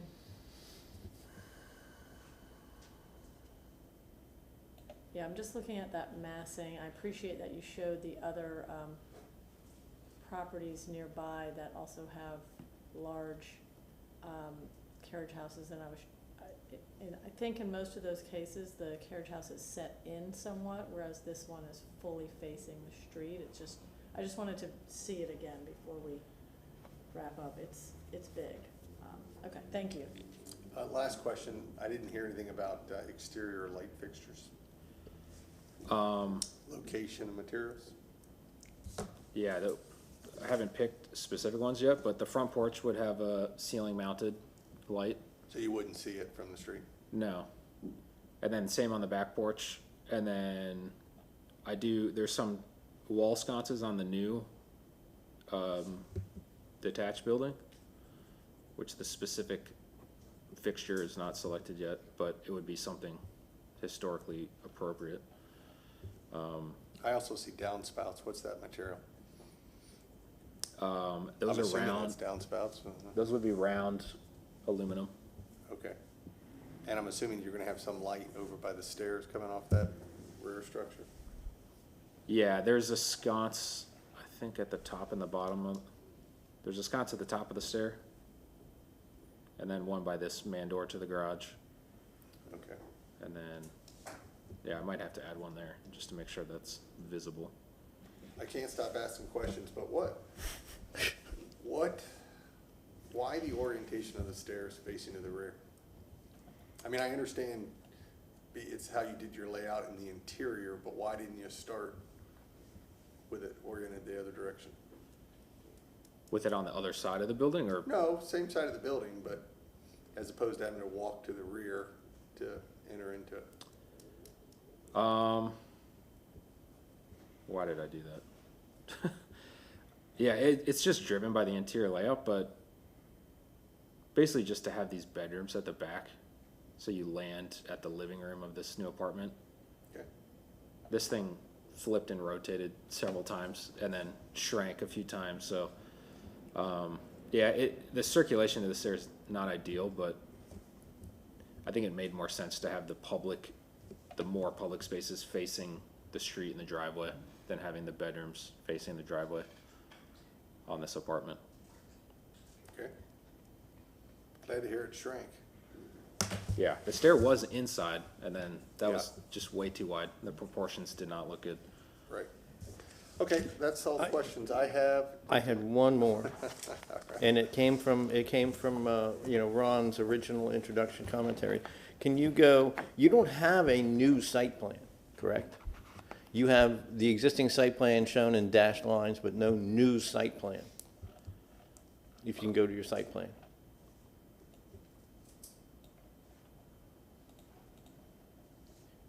That shows the new addition and new garage, but it doesn't show the new driveway, the new sidewalks, the new, It does, it's hard to porch. see on the, is it? if you look up at the screen up there, you can actually see it. Oh, is it just very faint? Oh, On yeah, our I can, monitor, Oh, it's yeah, very- it looks Okay. way more clear here.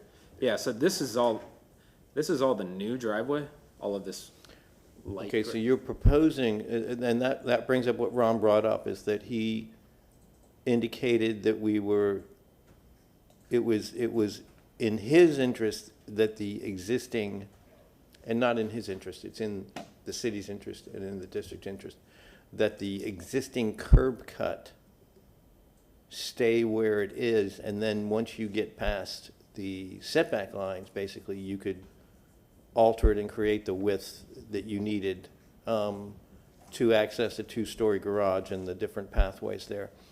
Have you been through transportation regarding moving a curb cut and enlarging the curb cut? Because that's a big deal.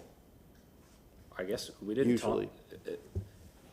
They reviewed it a few times and they asked for city standard curb cut.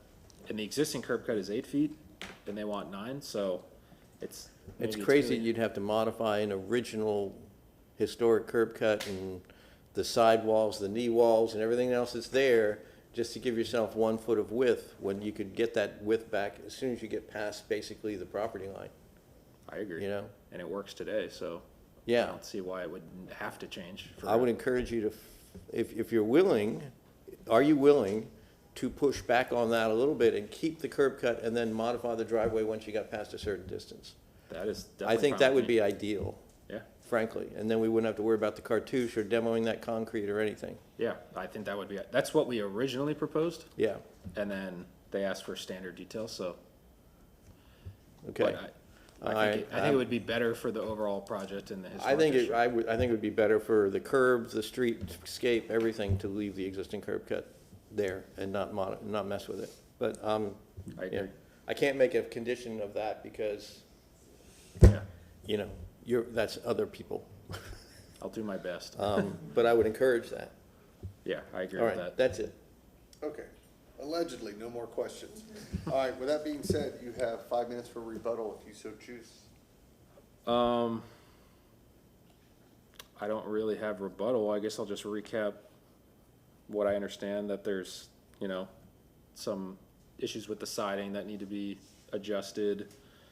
Maybe some clarification on roof overhangs and lighting fixtures and detailing. The windows need to be adjusted. I think those were the big concerns, which I understand all of them, so I think that's it. I don't have anything Okay. else. All right, good. So at this point, we will close the public hearing. Thank you for your presentation, and we will move on to commissioner discussion. I'll just offer, I like what is being done to bring back some of the historic elements to the streetscape. I agree with largely everything that's been said and some of the technical details. I'm just troubled by the size of the carriage house. I think, this is good that we left this image for our view. It just seems to overwhelm the home from the sidewalk. I think the massing just seems oversized. And the new addition already is bringing a lot onto this lot. It's almost nearly doubling the size of the primary, and then the detached garage is more than triple the size of what's already there. It just seems problematic to make this all fit. I know it's a large lot, just optics and ultimately how the site works seems problematic. Otherwise, no issues. I hear you. I think there's a little, his rendering was a little kind of distorting, because the actual, the garage was rendered even in a darker line weight and had more color to it than the main house. So it actually was thrust forward graphically. It looked bigger and more prominent because the line weight was darker and everything else like that.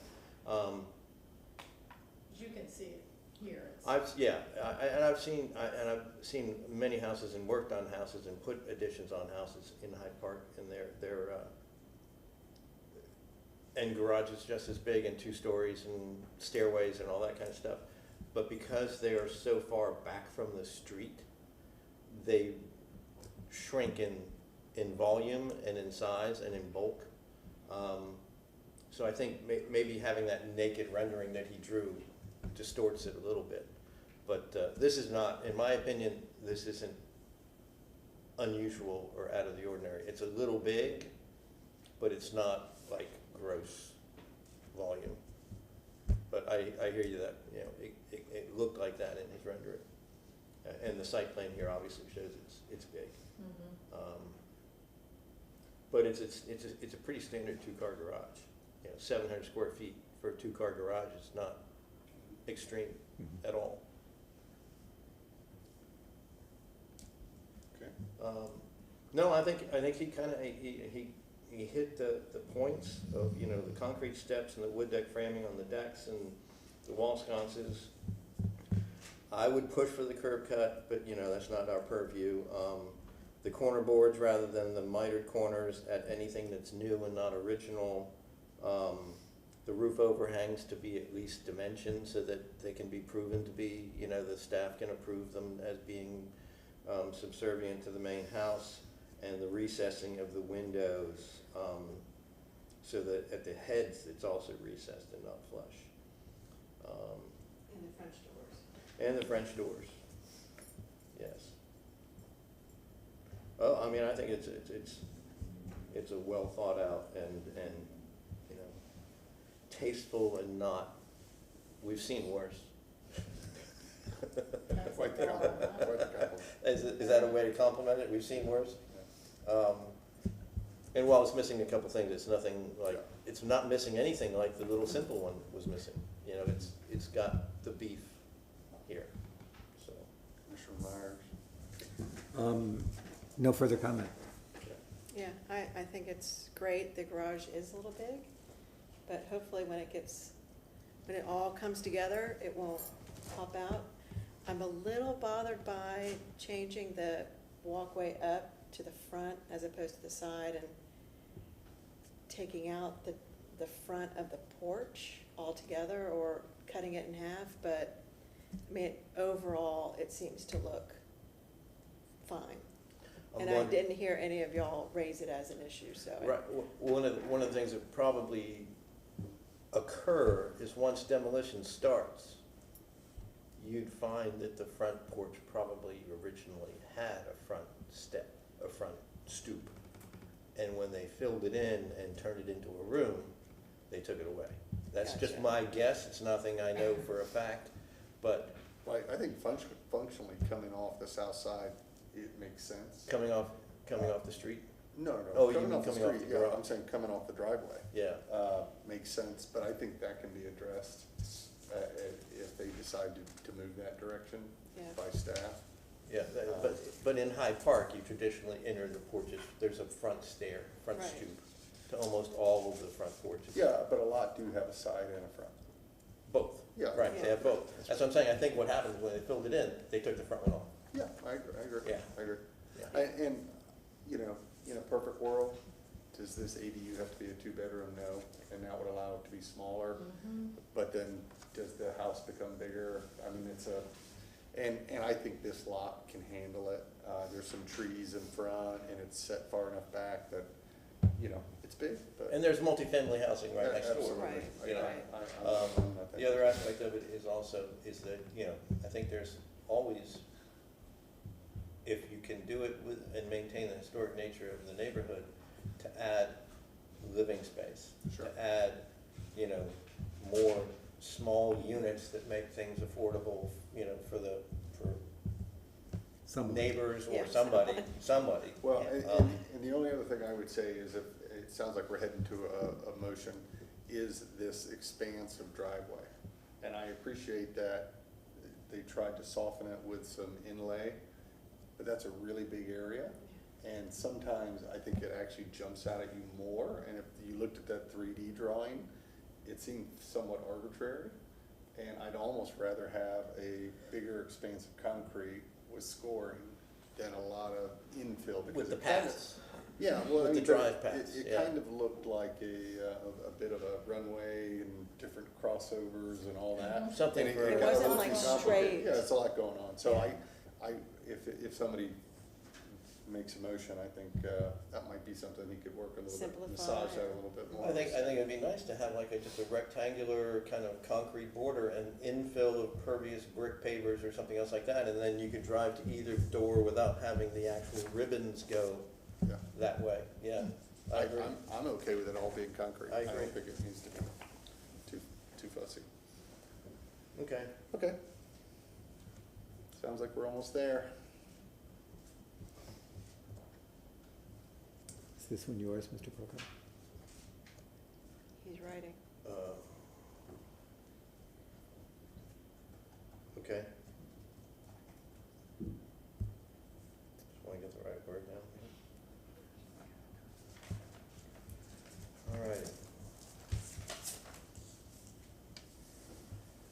Glasses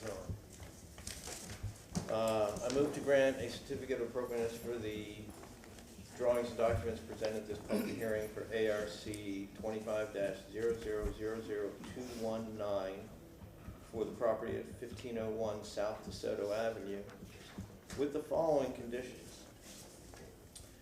That the concrete, or that the stoops to both porches be considered concrete, that the wood deck framing for the porches be called out, that wall sconces be delineated and presented in detail, that there be some effort to preserve the existing curb cut, that corner boards be added at all additions and renovation portions of the house, and the mitered boards remain only on the main house, that the roof overhangs be dimensioned, that the brackets be dimensioned, that the windows be recessed slightly more, that the sliding doors change to French doors, and that the actual driveway apron look at being adjusted, having the geometry adjusted and simplified. Because, based upon the finding of fact, the proposed project is consistent with the Hyde Park Design Guidelines in the City of Tampa for the following reasons, that the Chapter 27 of the City of Tampa ordinances is upheld, that the Secretary of Interior standards is followed, and that the massing, scale, and detailing of the addition is appropriate. Okay, do I hear a second? Second. I have a second.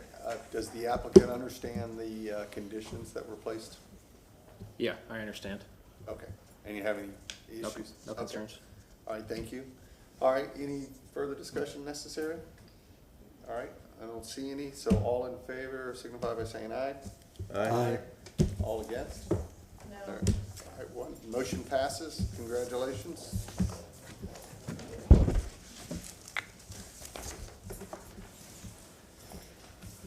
Good evening, Commissioner Ron Vila. We're moving into our last agenda item, which is ARC -25-000257. This is for the address of 407 South Delaware Avenue. This is in the Hyde Park Historic District.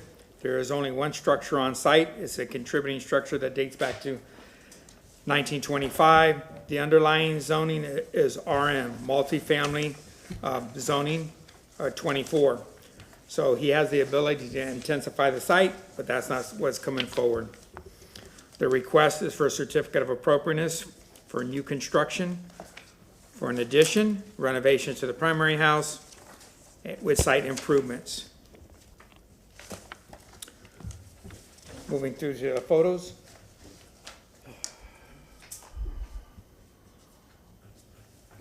Starting with the 1929 Sanborn map, area in question is highlighted and shaded in green.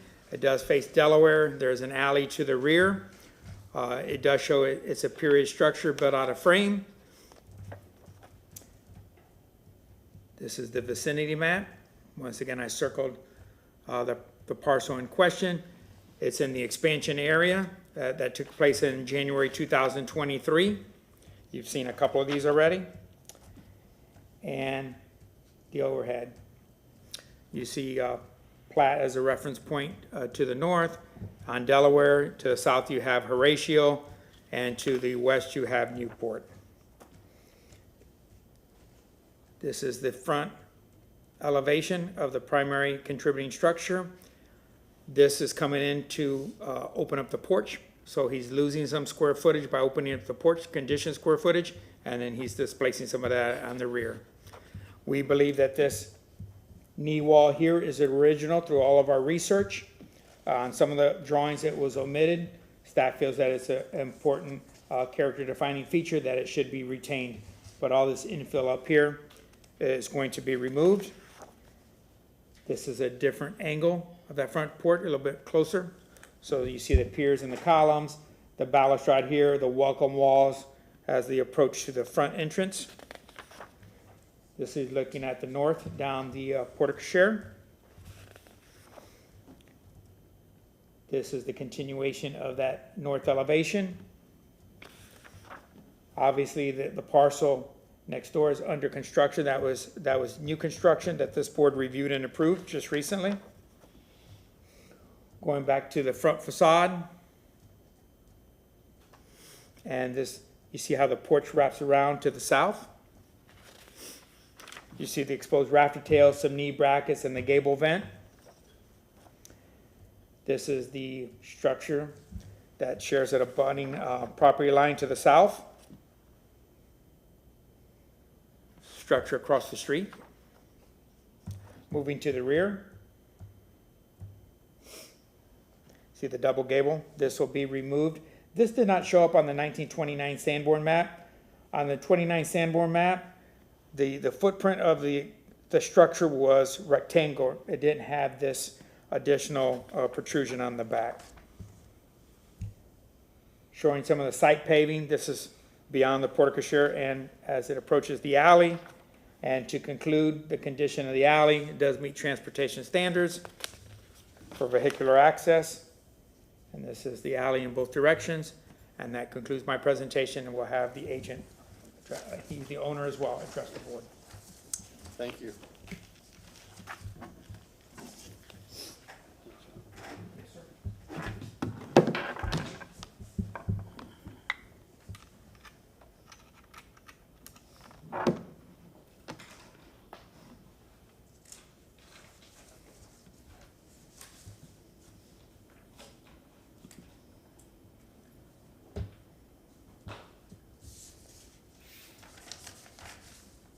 Good evening, board. My name is Michael Levine. Me and my wife recently purchased this bungalow, 100-year-old bungalow in Hyde Park with the intention, could you see it?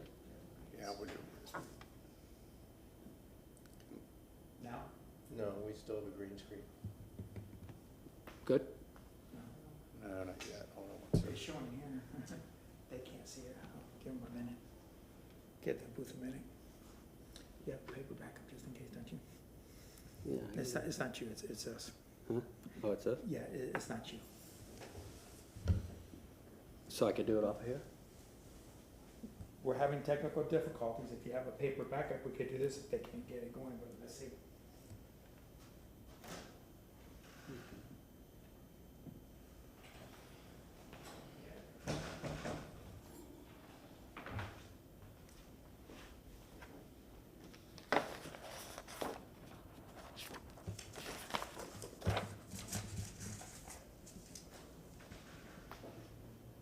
Put it on He's what, got cam? paper, you'll, Doc cam? Yes, yes, sir. Yeah. Okay. perfect, thank you. How do you zoom in and stuff? Hit this roller. Okay. In and out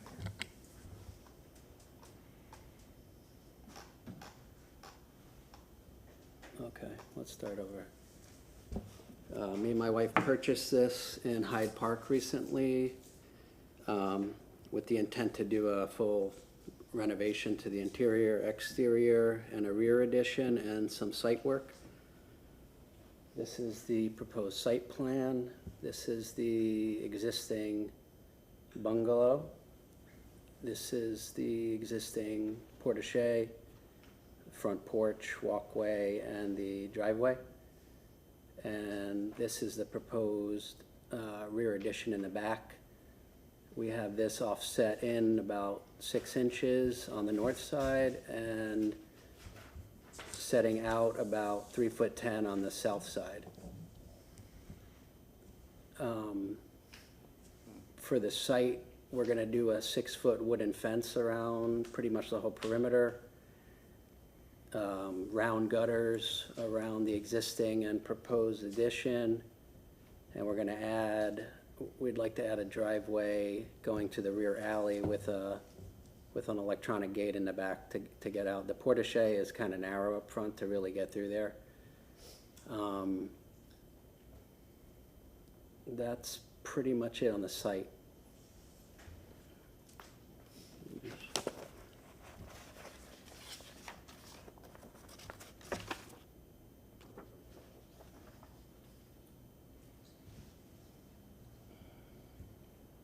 This is the existing front elevation. As you can see, it's all closed in right now with glass block and windows.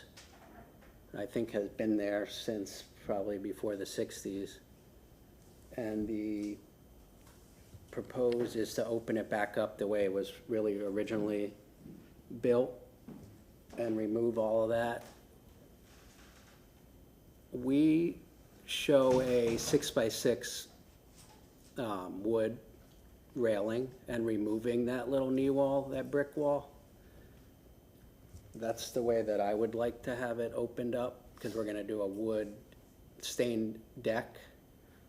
And I just think it would look nicer if you could see that and it wasn't closed off and it was a little more inviting, which is pretty much like 90% of the bungalows over there have either an open railing or just a piece of wood across there.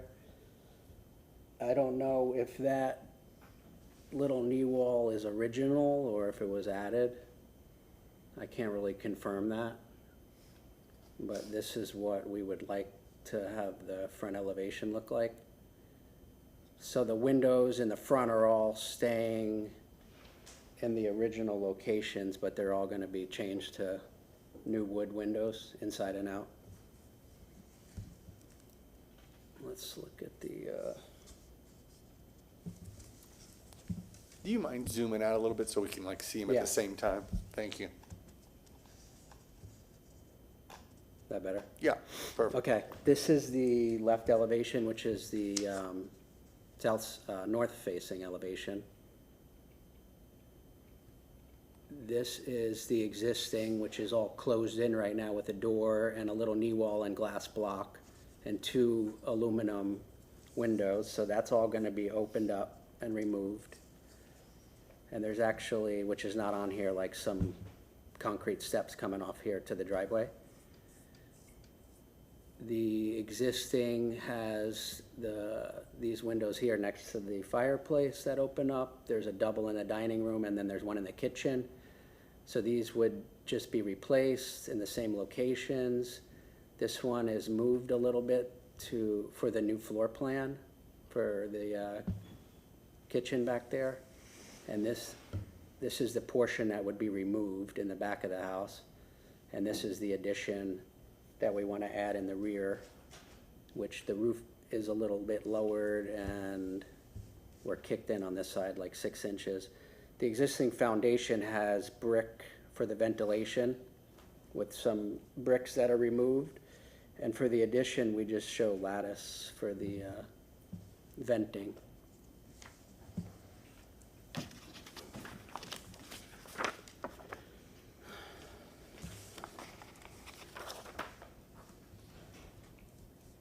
This is the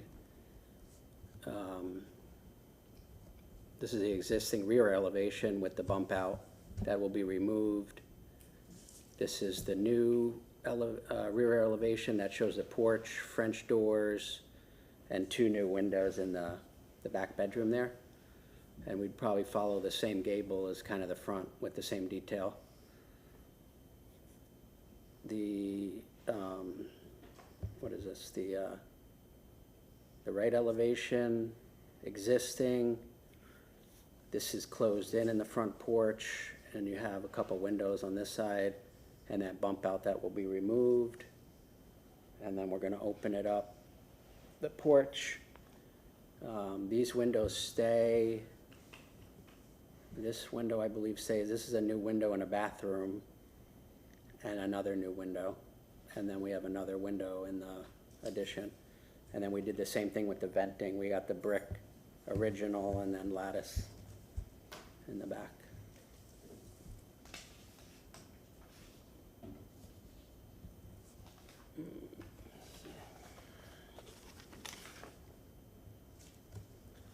I don't know if you really need to see the floor plan, but this is the existing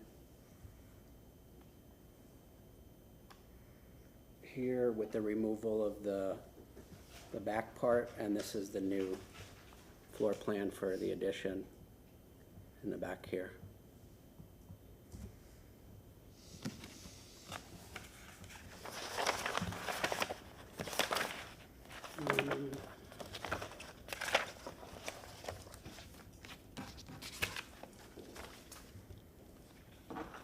I had more stuff on the computer, but I have pictures here too. This is the existing side. It's all, I think, 3-inch pine, like shell siding. So we would keep that along the addition part to match that. And the same trim detail around the windows and doors.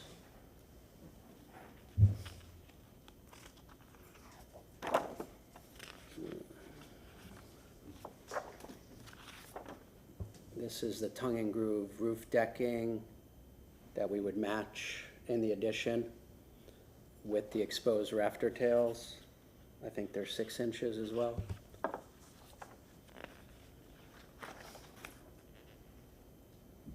This is just one of the existing windows by the fireplace.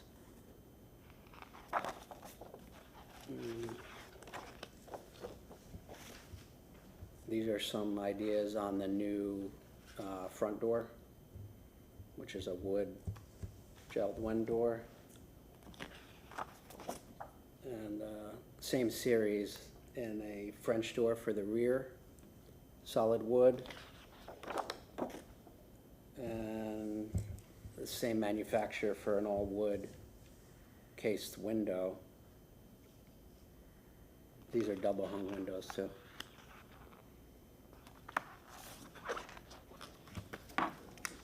This is the round metal 6-inch gutters. This is an idea for the wood 6-inch privacy fence. We would just match the existing shingles for the addition. The front and the rear porch, we want to do like a wood tongue and groove stained deck. Something like that.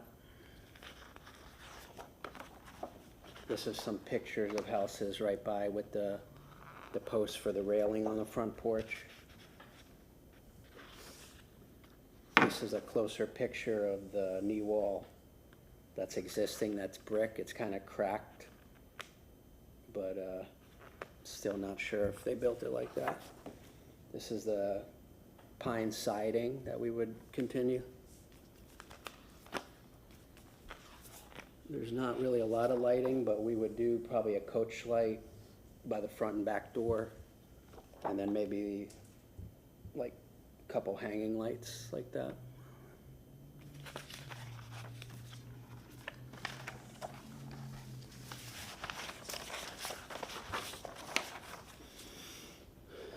I think that's all I have as far as paper that I printed.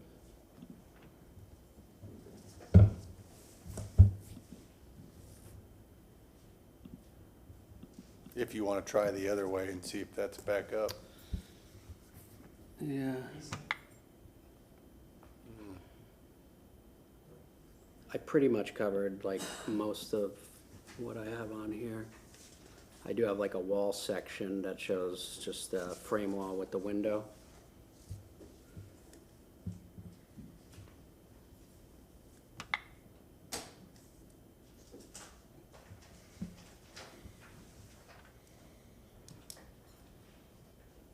Not really going on there, right? No, it's not working. Oh, you have it?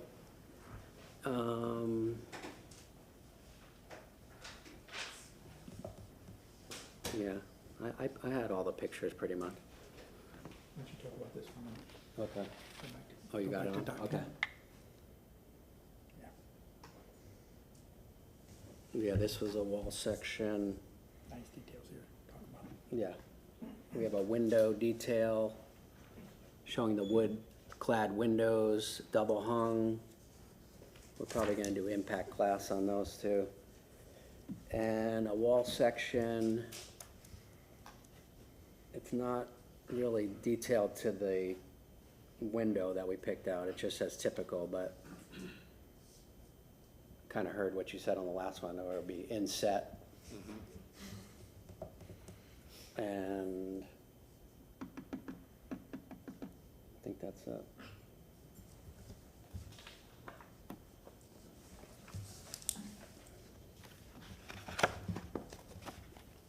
That's good? Yeah, I got everything covered, I think. Great, thank you very much. There's nothing else really on there, right? Good evening, Commissioner Ron Vila, staff with Historic Preservation. Staff's finding that this application is consistent with the Hyde Park Design Guidelines. We looked at these plans on April 12th, 2025. And going back to our design criteria under application of standards and the Hyde Park Design Guidelines on page is 69 and 70. You know, it addresses scale, massing, setback orientation, alignment, facade proportions, entrances, roof forms. I believe all these items have been hit through his request this evening. I do want to try to get some clarity, some of the items here on conditions on page 3 of our staff report. On the window locations on the primary house, he moved a couple of them. We talked about that. The floor plan had changed, and maybe further discussion on the right elevation, as he called it. He said through his presentation that they were putting wood windows, but the image that he showed for Geldwin was a cladded window. There's a difference. A cladded window has a material on the exterior. A wood window has wood on the inside and wood on the outside. So there's a distinction there that needed to be discussed.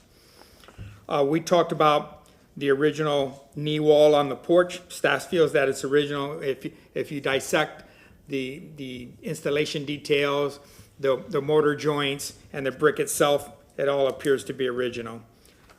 He talked about the gutters. They look like they're half-round gutters, which are more sensitive to the rafter tails that they'll still be seen, which are the appropriate gutters to come forward with.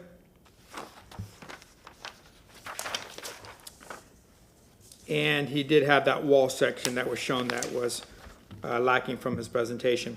Just to give you a sense of comfort moving forward, that this was kind of a breath of fresh air for us. It was a one-story craftsman-style home, and he came forward with a one-story addition. We usually see some verticality to these projects coming forward. He did delineate. He bumped in on one side, bumped out on the other side. That is a treatment that's seen sometimes. Where he bumped in, that's the drive aisle, so you leave a little bit more room there so the vehicles could come and go.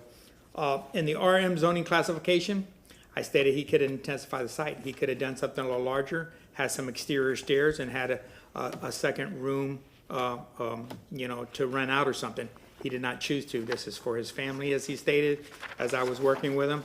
So I think that this project meets our criteria, and I'm here to answer any questions. Great, thank you. Is there anyone in the public to speak for or against this project? Okay, seeing no one, we will move on to commissioner questions. I'll start with Commissioner Prokop. Hi there. Hey, Thanks for your presentation, appreciate it. We also greatly appreciate, anyone who buys one of these houses and wants to restore it and bring it back to its original glory. So it's our job to help you get there. yeah, I appreciate that. I had a couple of things. Could you bring up, you actually brought up the floor plans, and could you bring up the floor plan, the first floor plan again? And focus on the front porch.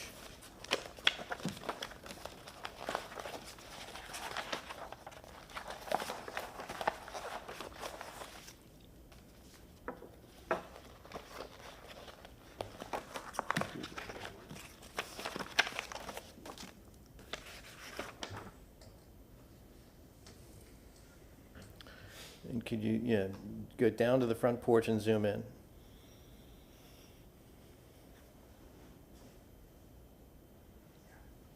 Okay, and I think I have an answer to my question already.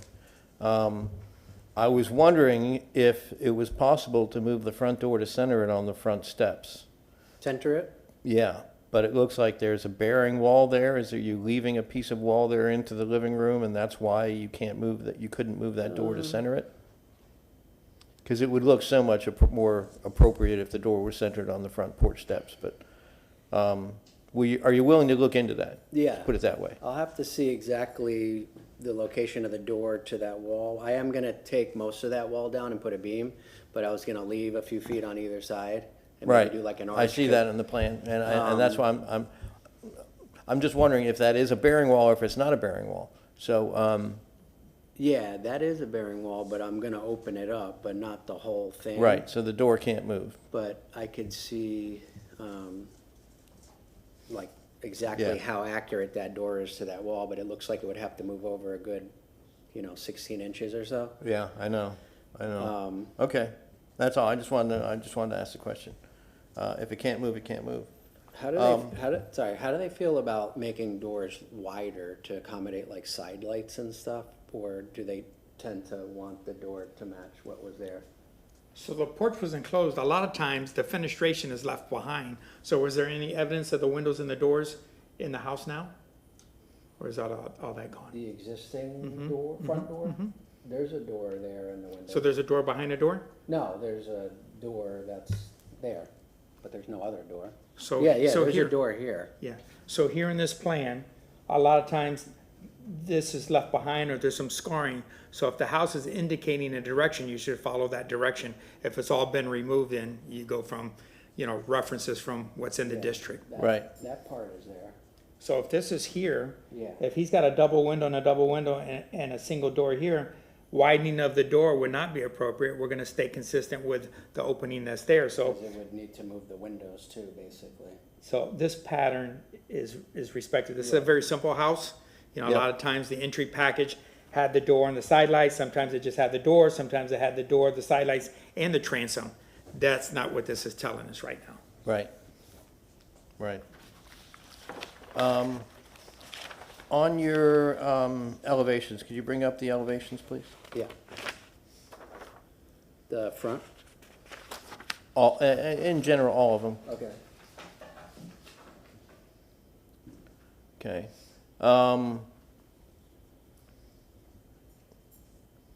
The lattice that you're calling out for the addition, that should be wood? Is that going to be wood? Yes. Okay. The new small, well, I'll get to another one. There's a note in here somewhere that called out hardy board siding. Yeah, that's probably a typo. Everything is gonna be like the wood clamshell siding, pine. Okay, okay.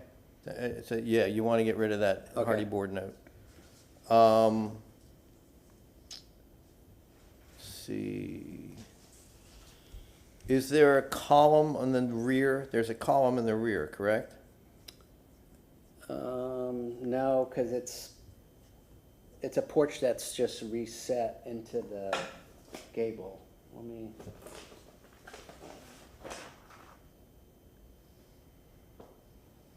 So this is like a gable truss that goes across. So And there's then- still got to be yeah, something yeah, at the this corner. there's a little post right here in the corner. Okay.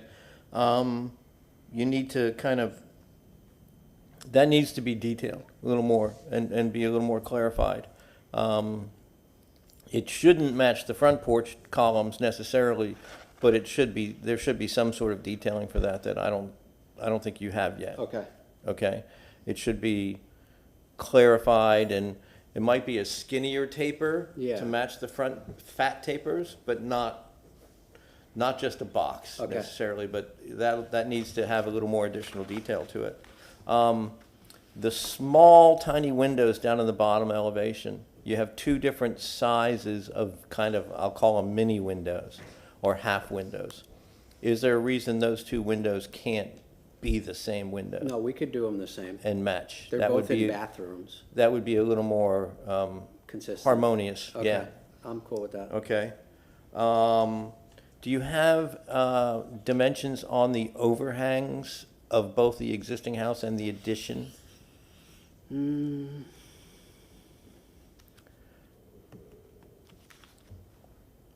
I don't think you have anything dimensioned. No, but it's pretty big. They're probably like 20 inches or so. Okay. Maybe 24. Well, all we're trying to clarify is that, any addition should probably have a slightly smaller overhang than the main house does. Okay. Okay, and that'll be a condition. Okay. Foundation details. What's the cladding on the new piers to the new addition foundations? You have pier Yeah. foundations on the addition, and they have to be covered with something.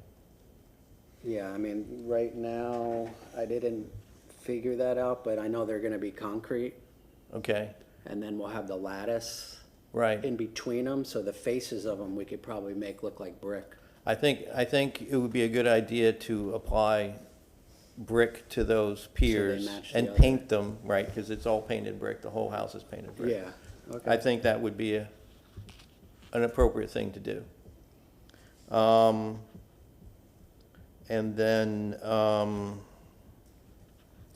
oh, you showed a window on the main existing house, and you brought it up in particular. You said it's the window next to the fireplace. Mm-hmm. And can you bring that picture up again? Yeah. Because it's a unique window. And I'm wondering if it's, how appropriate it is. That's remaining, correct?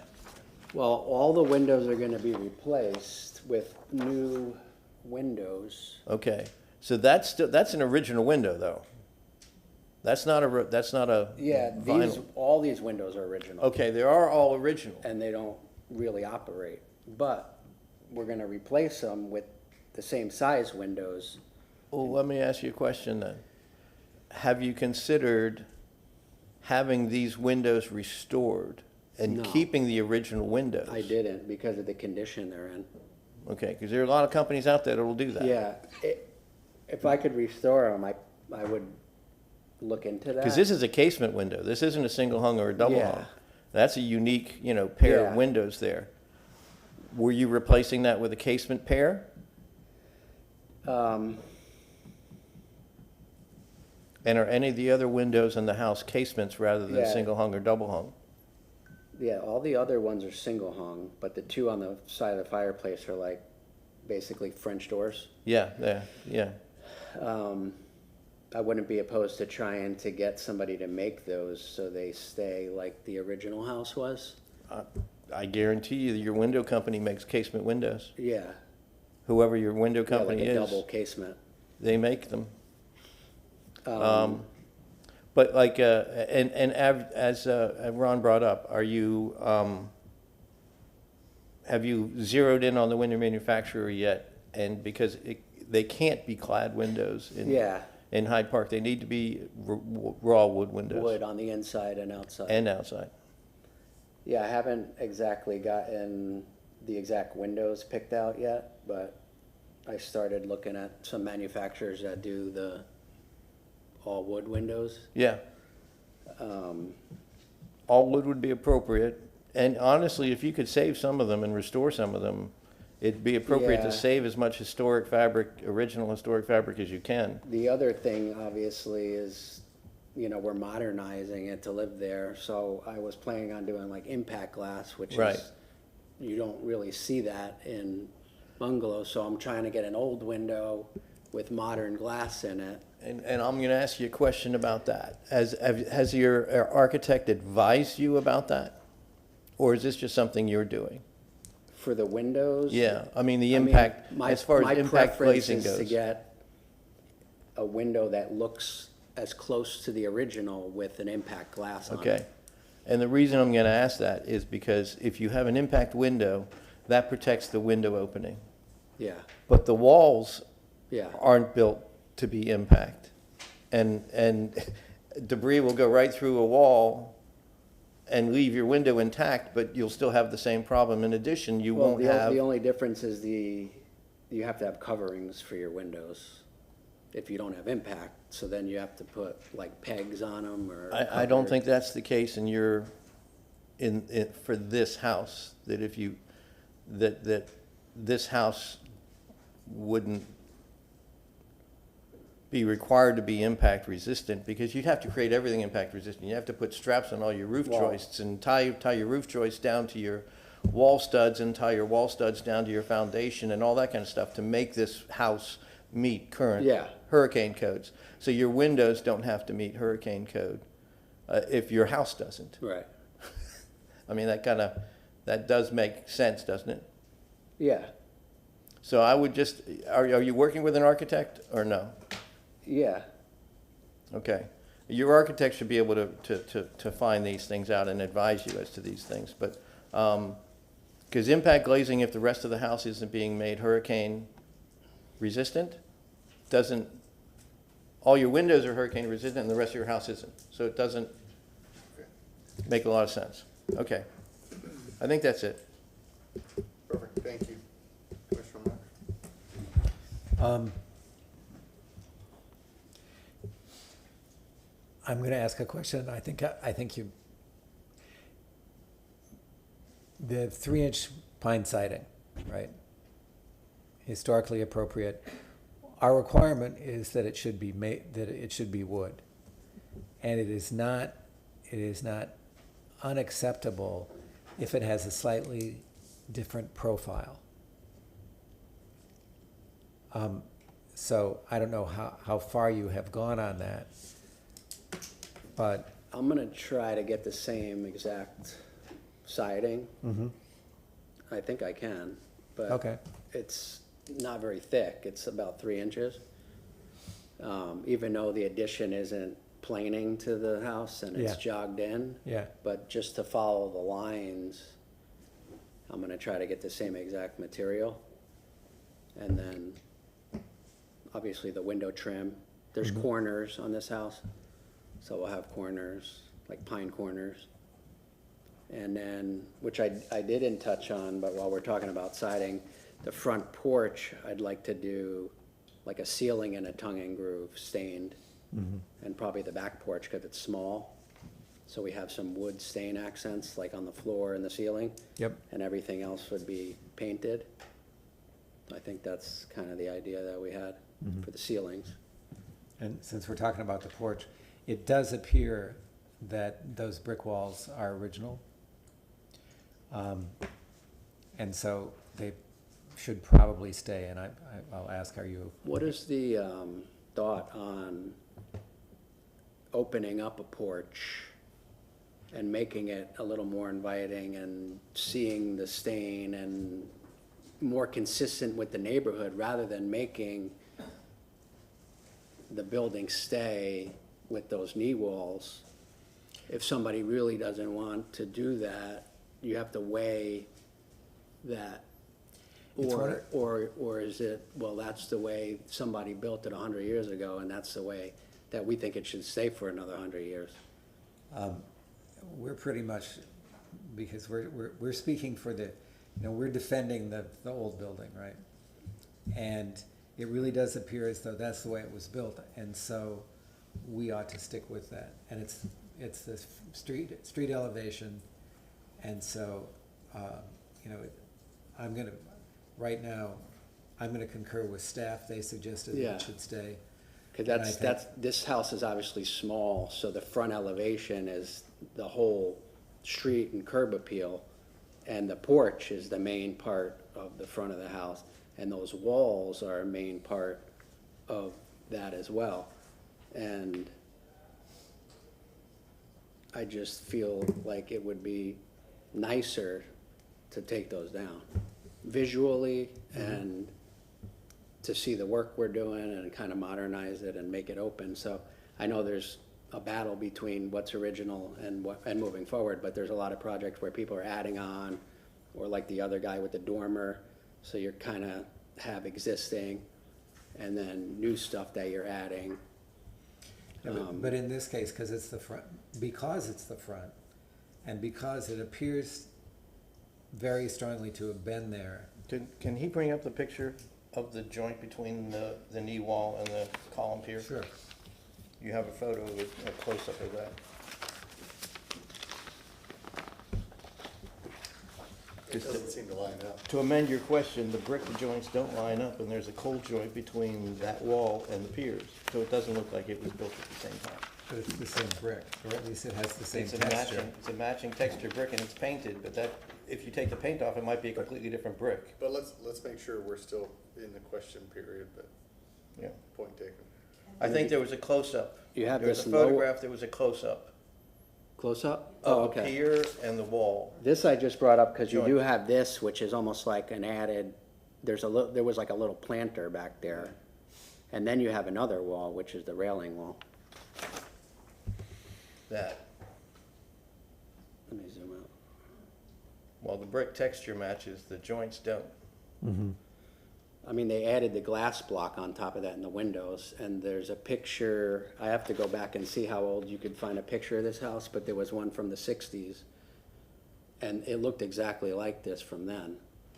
So when they did the glass block, it could have been in the fifties or, and I don't know if they maybe built this knee wall and matched it to put the glass block and the windows on, or if the builder in 1925 put the wall there as a railing wall.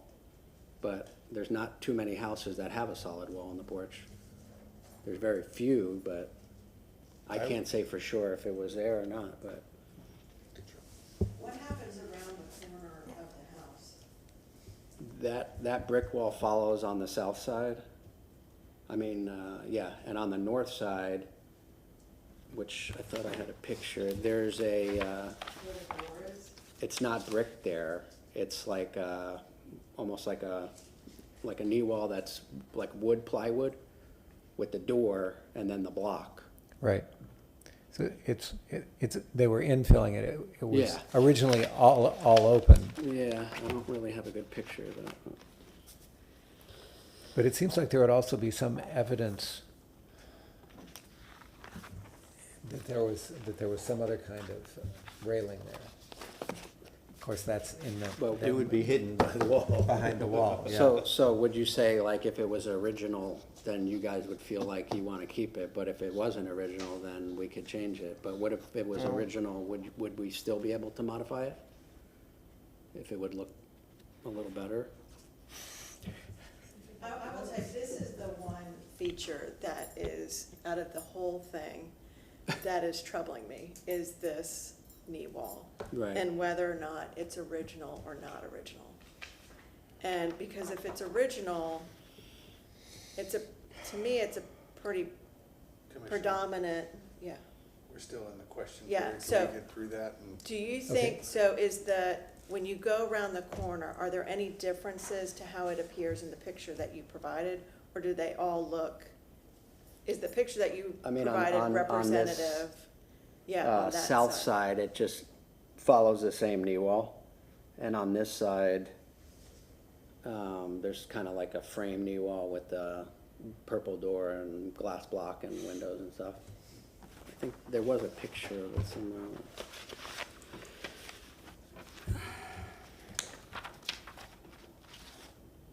you have further questions?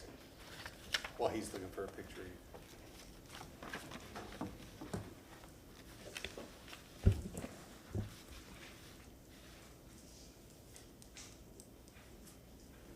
Go ahead. Oh, thought you were Sorry, looking for sorry. another photo. Okay, I'm gonna move on. And I know you spoke extensively about windows, so I'm not belaboring this point, but just remind me, which window is it that is referenced in the staff report? The revisit window location? Which window is being referred to? I think on the north side and the south side, he wanted me to check the floor plan and the windows that were on the elevations to make sure they were correct. And I think before I revised it, I was missing one window. And then the location of like 2 or 3 changed because of the floor plan inside for the bathroom on the south side. Okay, so I think the question then is probably for staff. In your opinion, has that, I just wasn't really following the point of the condition. Has the condition been met to your satisfaction? What's being referred to here? I still think there's more discussion that should take place on what he referred to as the right elevation. We looked at the placement and the drawings were not correct early on, so he worked with his professional today to get him prepared. I'd like to look at the right elevation, the existing location of the openings, and the proposed location of the openings. And some modification is usually, there's some leniency allowed for kitchen and bathrooms, for the windows, the ceiling, the sill heights come up, things of that nature, but the location has moved left to right. Okay, But take a look at that. and the right is the north elevation? Yeah. Okay, and I would suggest, but I'll hold that thought. Okay, then just for the driveway that you referred to, wanting to carry the street drive all the way through and then out to the alley, what are you doing for a fence there? And have we seen elevations or the appearance of what that fence looks like? Yeah, he did show up. Did I miss that? I'm sorry, We proposed sorry. an electronic, like metal gate in the back. Metal or wood? In the back. Do you It have could an be image metal, of right? it? If you do the wood frame, a metal frame around the wood, it'll last. Yeah, just something that's durable, you know, I mean, we could clad it with wood so it matches the fence.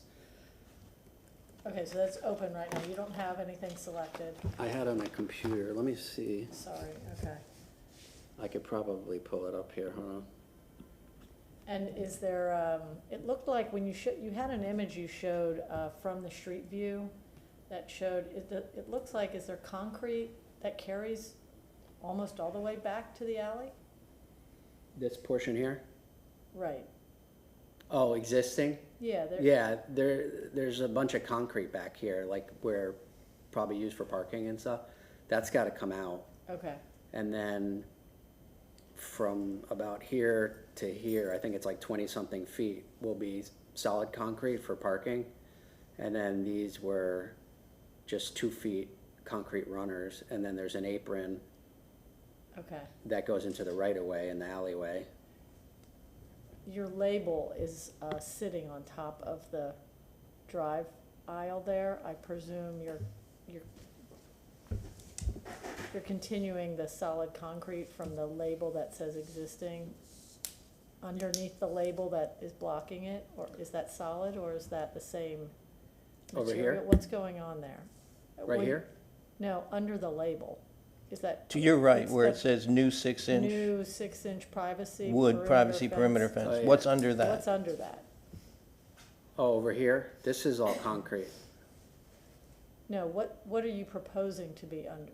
So, I want to understand. This is all existing concrete right here. Okay, and you're leaving that? And then we're gonna add these in the back. Okay, so you're leaving the existing concrete up to the point where the label is Yeah. sitting over it, and then the new materials take you from there back to the alley? Yeah. Okay. Okay, great, thank you. Okay, so question for staff about this knee wall in the front. So are there any other homes in Hyde Park that have this double knee wall thing? It's unique, but it's not, the only one that's out there. I hear the discussion. Let us do a little more research and to see if he could prove that it's not original. That raked brick is very hard to get. If you look at the texture of that brick, that's why I believe it's original. I went to the site file, the district site file that we have on it, and it talked about that porch knee wall as well. What he's talking about is putting a sitting rail there that's very characteristic of those craftsman style homes. But we tried to reflect what this house has. If there's any unique features for this house, it should be respected. And then if it's missing, then we go use the references within the district. But it's sitting there. The height of it seems appropriate.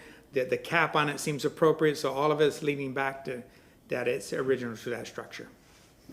Is there anything to look back to?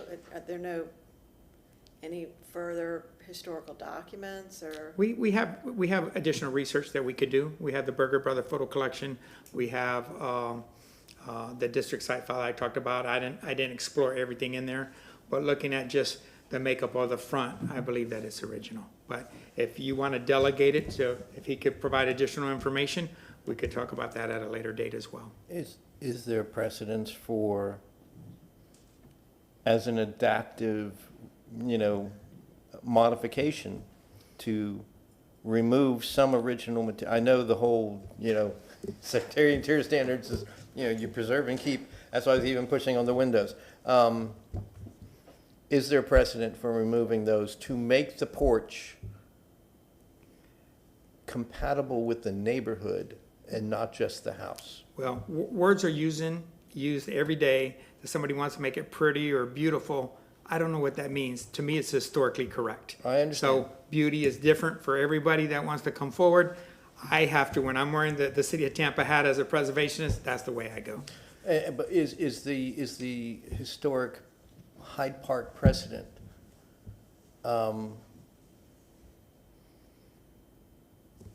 present as a whole much more transparent porches, as in general. The porches are transparent and their knee rails are smaller handrails or guardrails, not even guardrails, just smaller rails.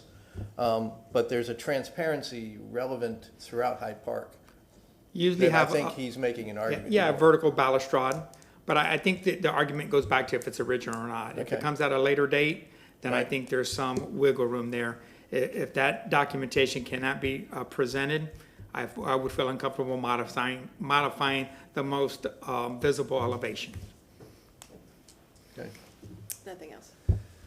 Okay, since you've got this up, can you just show me where your perimeter fence, I know we just talked about the gate in the back. How far does it come up to the front? I just can't read this, so maybe you can zoom in. I'm just trying to, does it tie back into the house? He And if it doesn't does, really show the tie-ins, but typically we would come pretty to the back of the porch, you know, maybe a few feet back here. Okay, and And then on this the, is where the AC unit is, which would be changed, but in the same location, and probably add like a tankless gas water heater, and this is where the electrical panel is.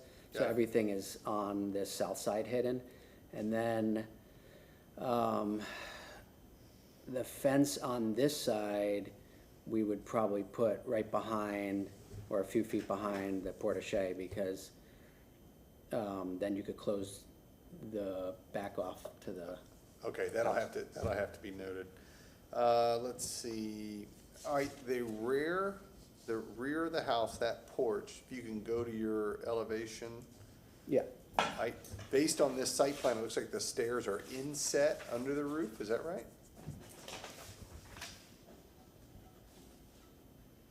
Or is there are no steps? There should be two, probably like a step or two coming off of here, concrete steps. Okay. All right, now if you can, all right, well, let's stick on this one. Let's look at the roof profile. Explain to me, is this the only one you looked at? Did you look at other variations of this roof profile? Well, we played around with it a little bit, but I know the addition comes in on one side and then goes out on the other side, so Right. the width is obviously different than the existing. So you can't have the same pitch, but we want it lower than the existing roof.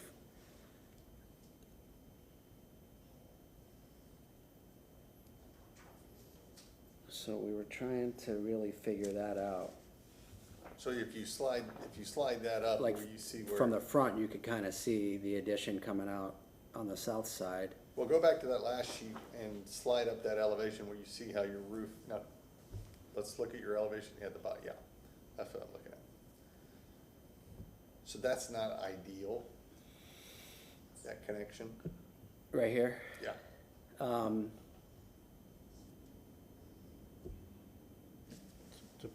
Perfect, precise. Yeah, wedge. it's not really ideal, I mean, Okay, I'm just asking if you looked at any other possible connections? Or any other pitch profiles? we played around with the pitch a little bit. It's hard to get one side and the other side, they're not really gonna be the same on both sides. One comes in 6 inches, one goes out 4 feet. So we were trying to separate it by lowering it and then see what we could do with the pitch on it. I'll look into that a little more and see if I could adjust it to It try to looks, make it the best. it looks like your designer was attempting to line up all of the Yeah, edges. it's impossible to line it up, but Well, it looks like they're all aligned. That's what it looks like, and maybe you don't need to do that. Well, again, ask him the question and then we can have a discussion. All right, now, if you'll show me the elevation on the opposite side of the house, the proposed elevation. Okay, yeah, and just slide that up. So on your, all right, where the two windows are, where the connection is on your addition. So right next to that one window on the left, on my left, that double vertical line, is that the trim board and that's where you're setting in? Is that where you're going in? Just want to make sure. Yeah. This is probably around the end of the addition right here. Yeah, okay, I mean, well, that's the what I'm asking. existing, and then this is the addition part. Okay, so then that window has been moved to be really, really close to that edge of that house, To the corner, yeah. to the corner, which looks odd. So I guess my question is, what forced that window to move from the existing spot that it was in? It's right in the corner, yeah. This is the existing kitchen, Yeah, and now the window, let me see.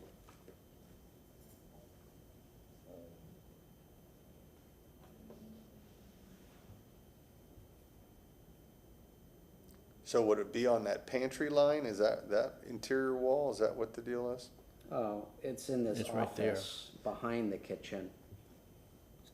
So I could move it over a little bit more, yeah. It's just the question of, Yeah. don't touch it if you don't have to touch it. So I'm asking, you obviously touched it, I'm just trying to figure out why you touched it. Yeah. When I revise and kind of finalize the placement, that would move over probably, so I can make sure I have the trim and everything. You don't want it that close to the To the corner. corner. Yeah, it seems like it went out of its way to be a little bit odd, okay? And then again, your floor plan is not consistent with your elevations. You're showing a column at that rear porch and no wall, so I don't know if one just wasn't updated and the other was, or, This column back here? yes. And that's, because you're showing on your elevations a wall that connects, right? No, there's a column right here. And that, That's the wall you see in the back, oh, okay, I gotcha. but we'll revise this column, maybe make it like a miniature version of the front porch. Okay, and then you're gonna add stairs somewhere, either going straight out to the back or to the driveway? Yeah, straight out the back. Okay, gotcha. Okay, roof that, okay. Those, all right, you've answered my questions. Okay, question, any other commissioners, any other questions that have come up for the applicant? Okay, none. So you have 5 minutes for rebuttal if you so choose. I think I'm okay. I mean, I appreciate the feedback, especially on the windows and trying to keep them as original as possible, maybe looking into impact versus regular glass, because I know there's a lot more options if I went regular glass. The columns, adding the brick on the foundation piers, double checking the window locations and the roof pitch in the back to try to get that to look the best.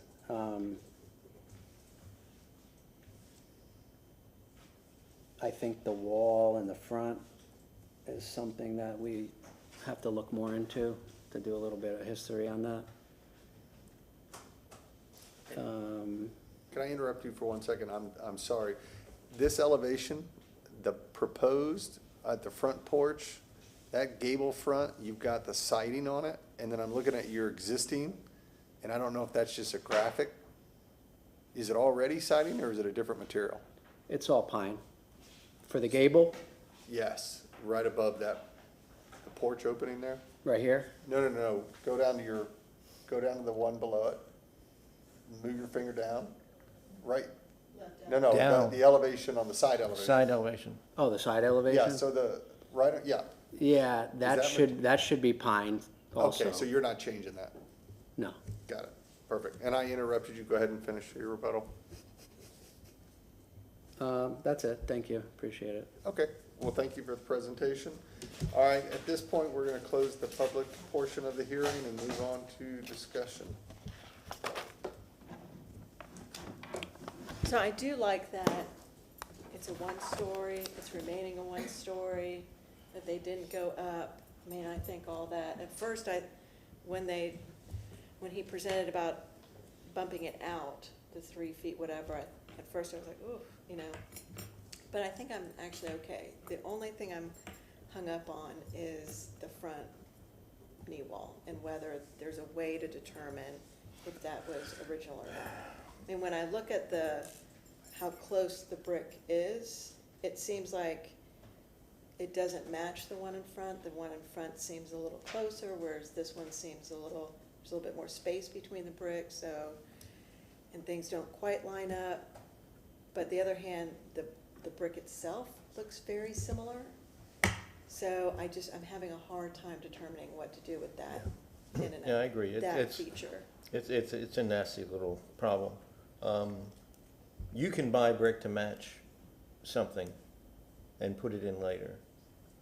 And to me, given the level of, the craftsmanship of the piers and the tapered main columns in the front porch and everything else like that, I think the original builder would have aligned the horizontal grout joint or mortar joints for his knee wall to his piers.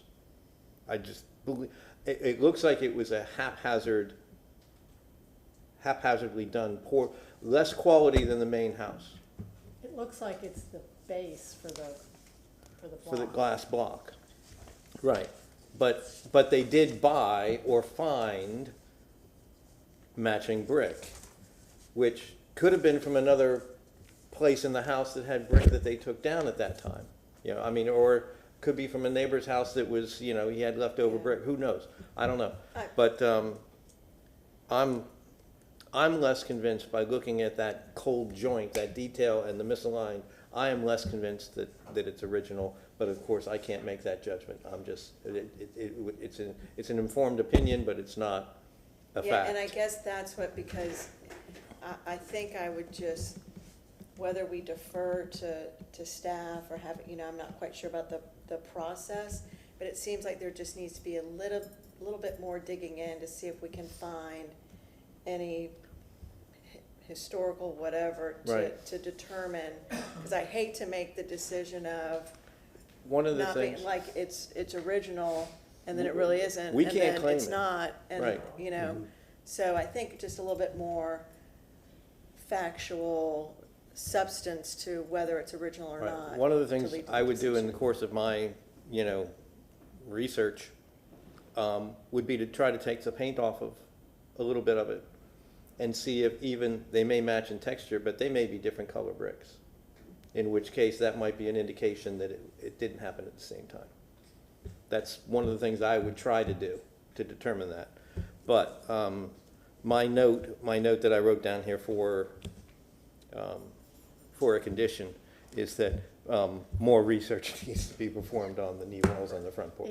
Is it fair to give direction, and I don't wanna speak for everyone until everyone wants to opine on it, but if there is either a determination that it is not original or a sufficient ambiguity, I for one, I think I'm echoing your thought, I'm comfortable with and probably prefer, again, for whatever that matters on an opinion, but the open porch style. Certainly it's consistent with all of the language that was used. If it is historic to the home, it seems appropriate, but if it's either determined not to be historic or there's such a degree of ambiguity that our statement could lead toward Like the innocent open, unless proven guilty something kind like of thing. that. So just on that point, obviously there was a lot of other elements that were raised as we continue discussion. I like the project a lot. I think it scales well,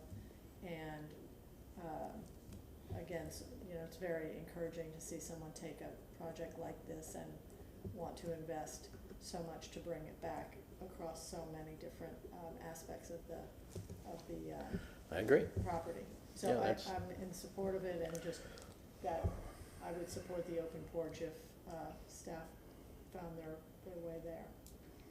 What about the roof line?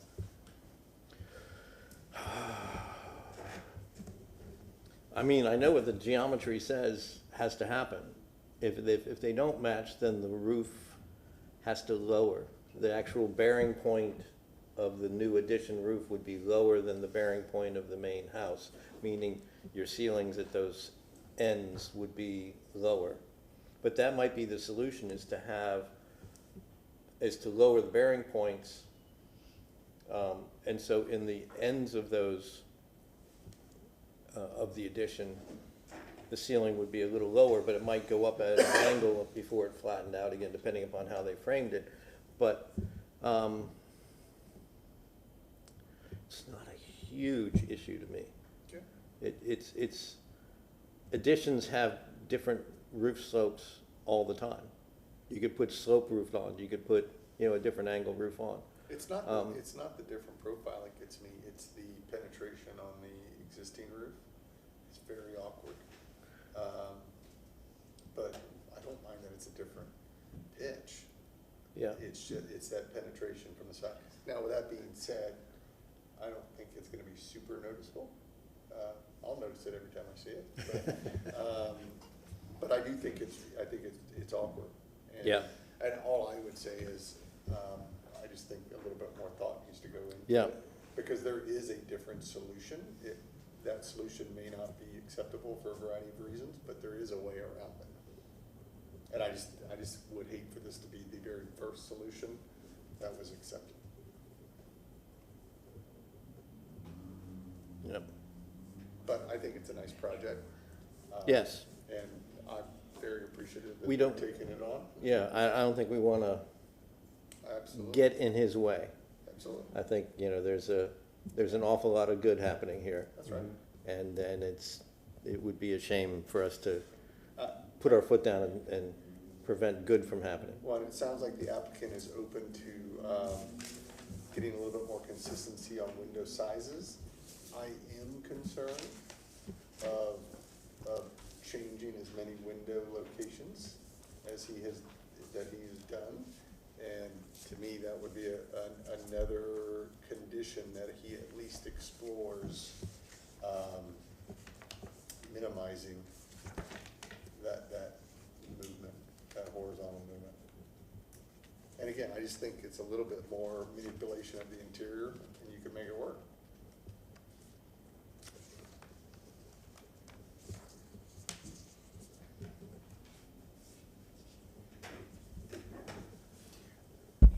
As far as the window placement goes, I think we're already seeing that they need to start out by just verifying, the exact location of the windows, like either the existing drawing is completely right, or the proposed drawing has moved some, and maybe that's not necessary, right? But if there's a verification process that starts with, and then they can make decisions about moving them. And I think that that staff stated that they are, flexible in looking at, moving windows when the floor plan function indicates so. Requires it. Yeah. But not if it doesn't require it. Yeah. Right, there's no So reason just- to. Yeah, we just Right. need to verify it, and then we can. Yeah, and like we said, I don't think the plan and the elevations match. Mhm. That plan window in the corner was further away from the corner than it was in the elevation. So something's not driving. Mhm. Yeah, okay.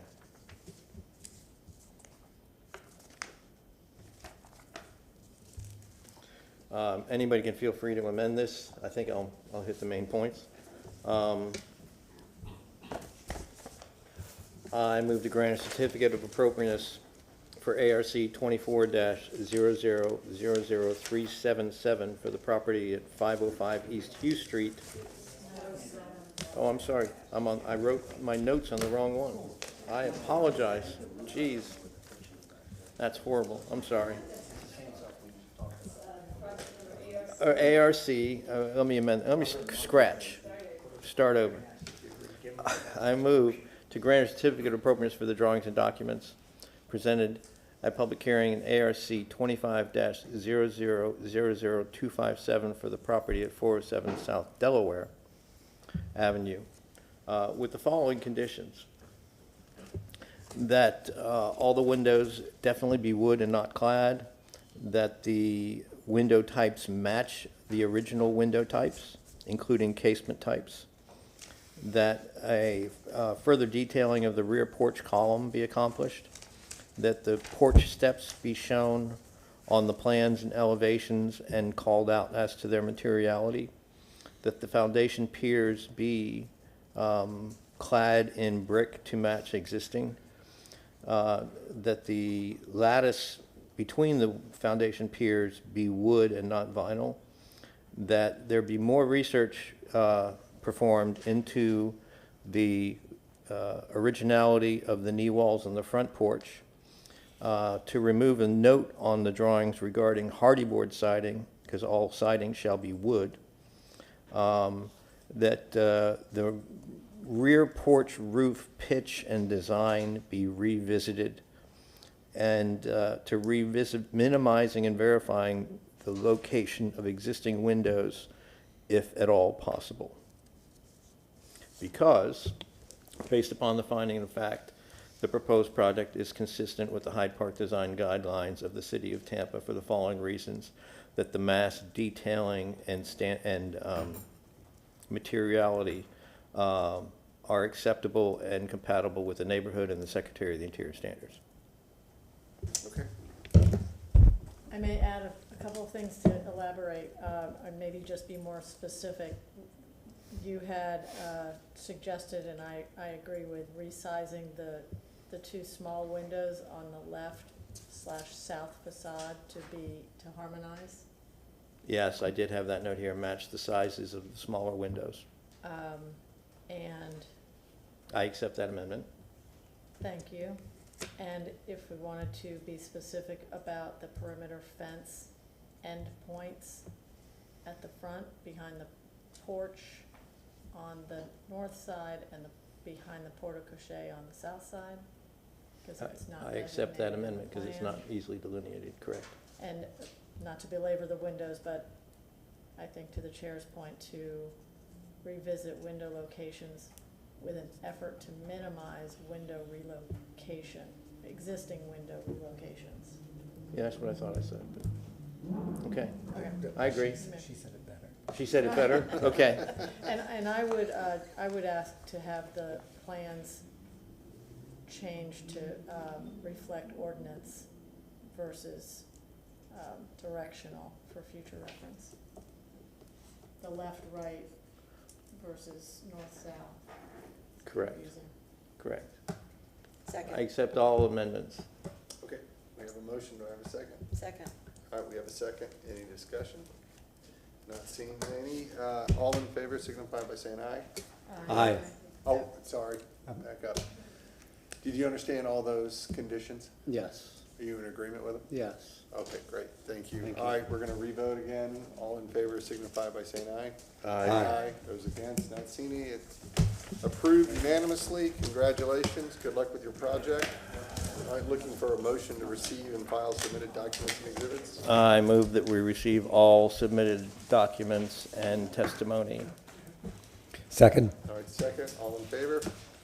Motion passes, and this meeting is adjourned. Thank you, guys.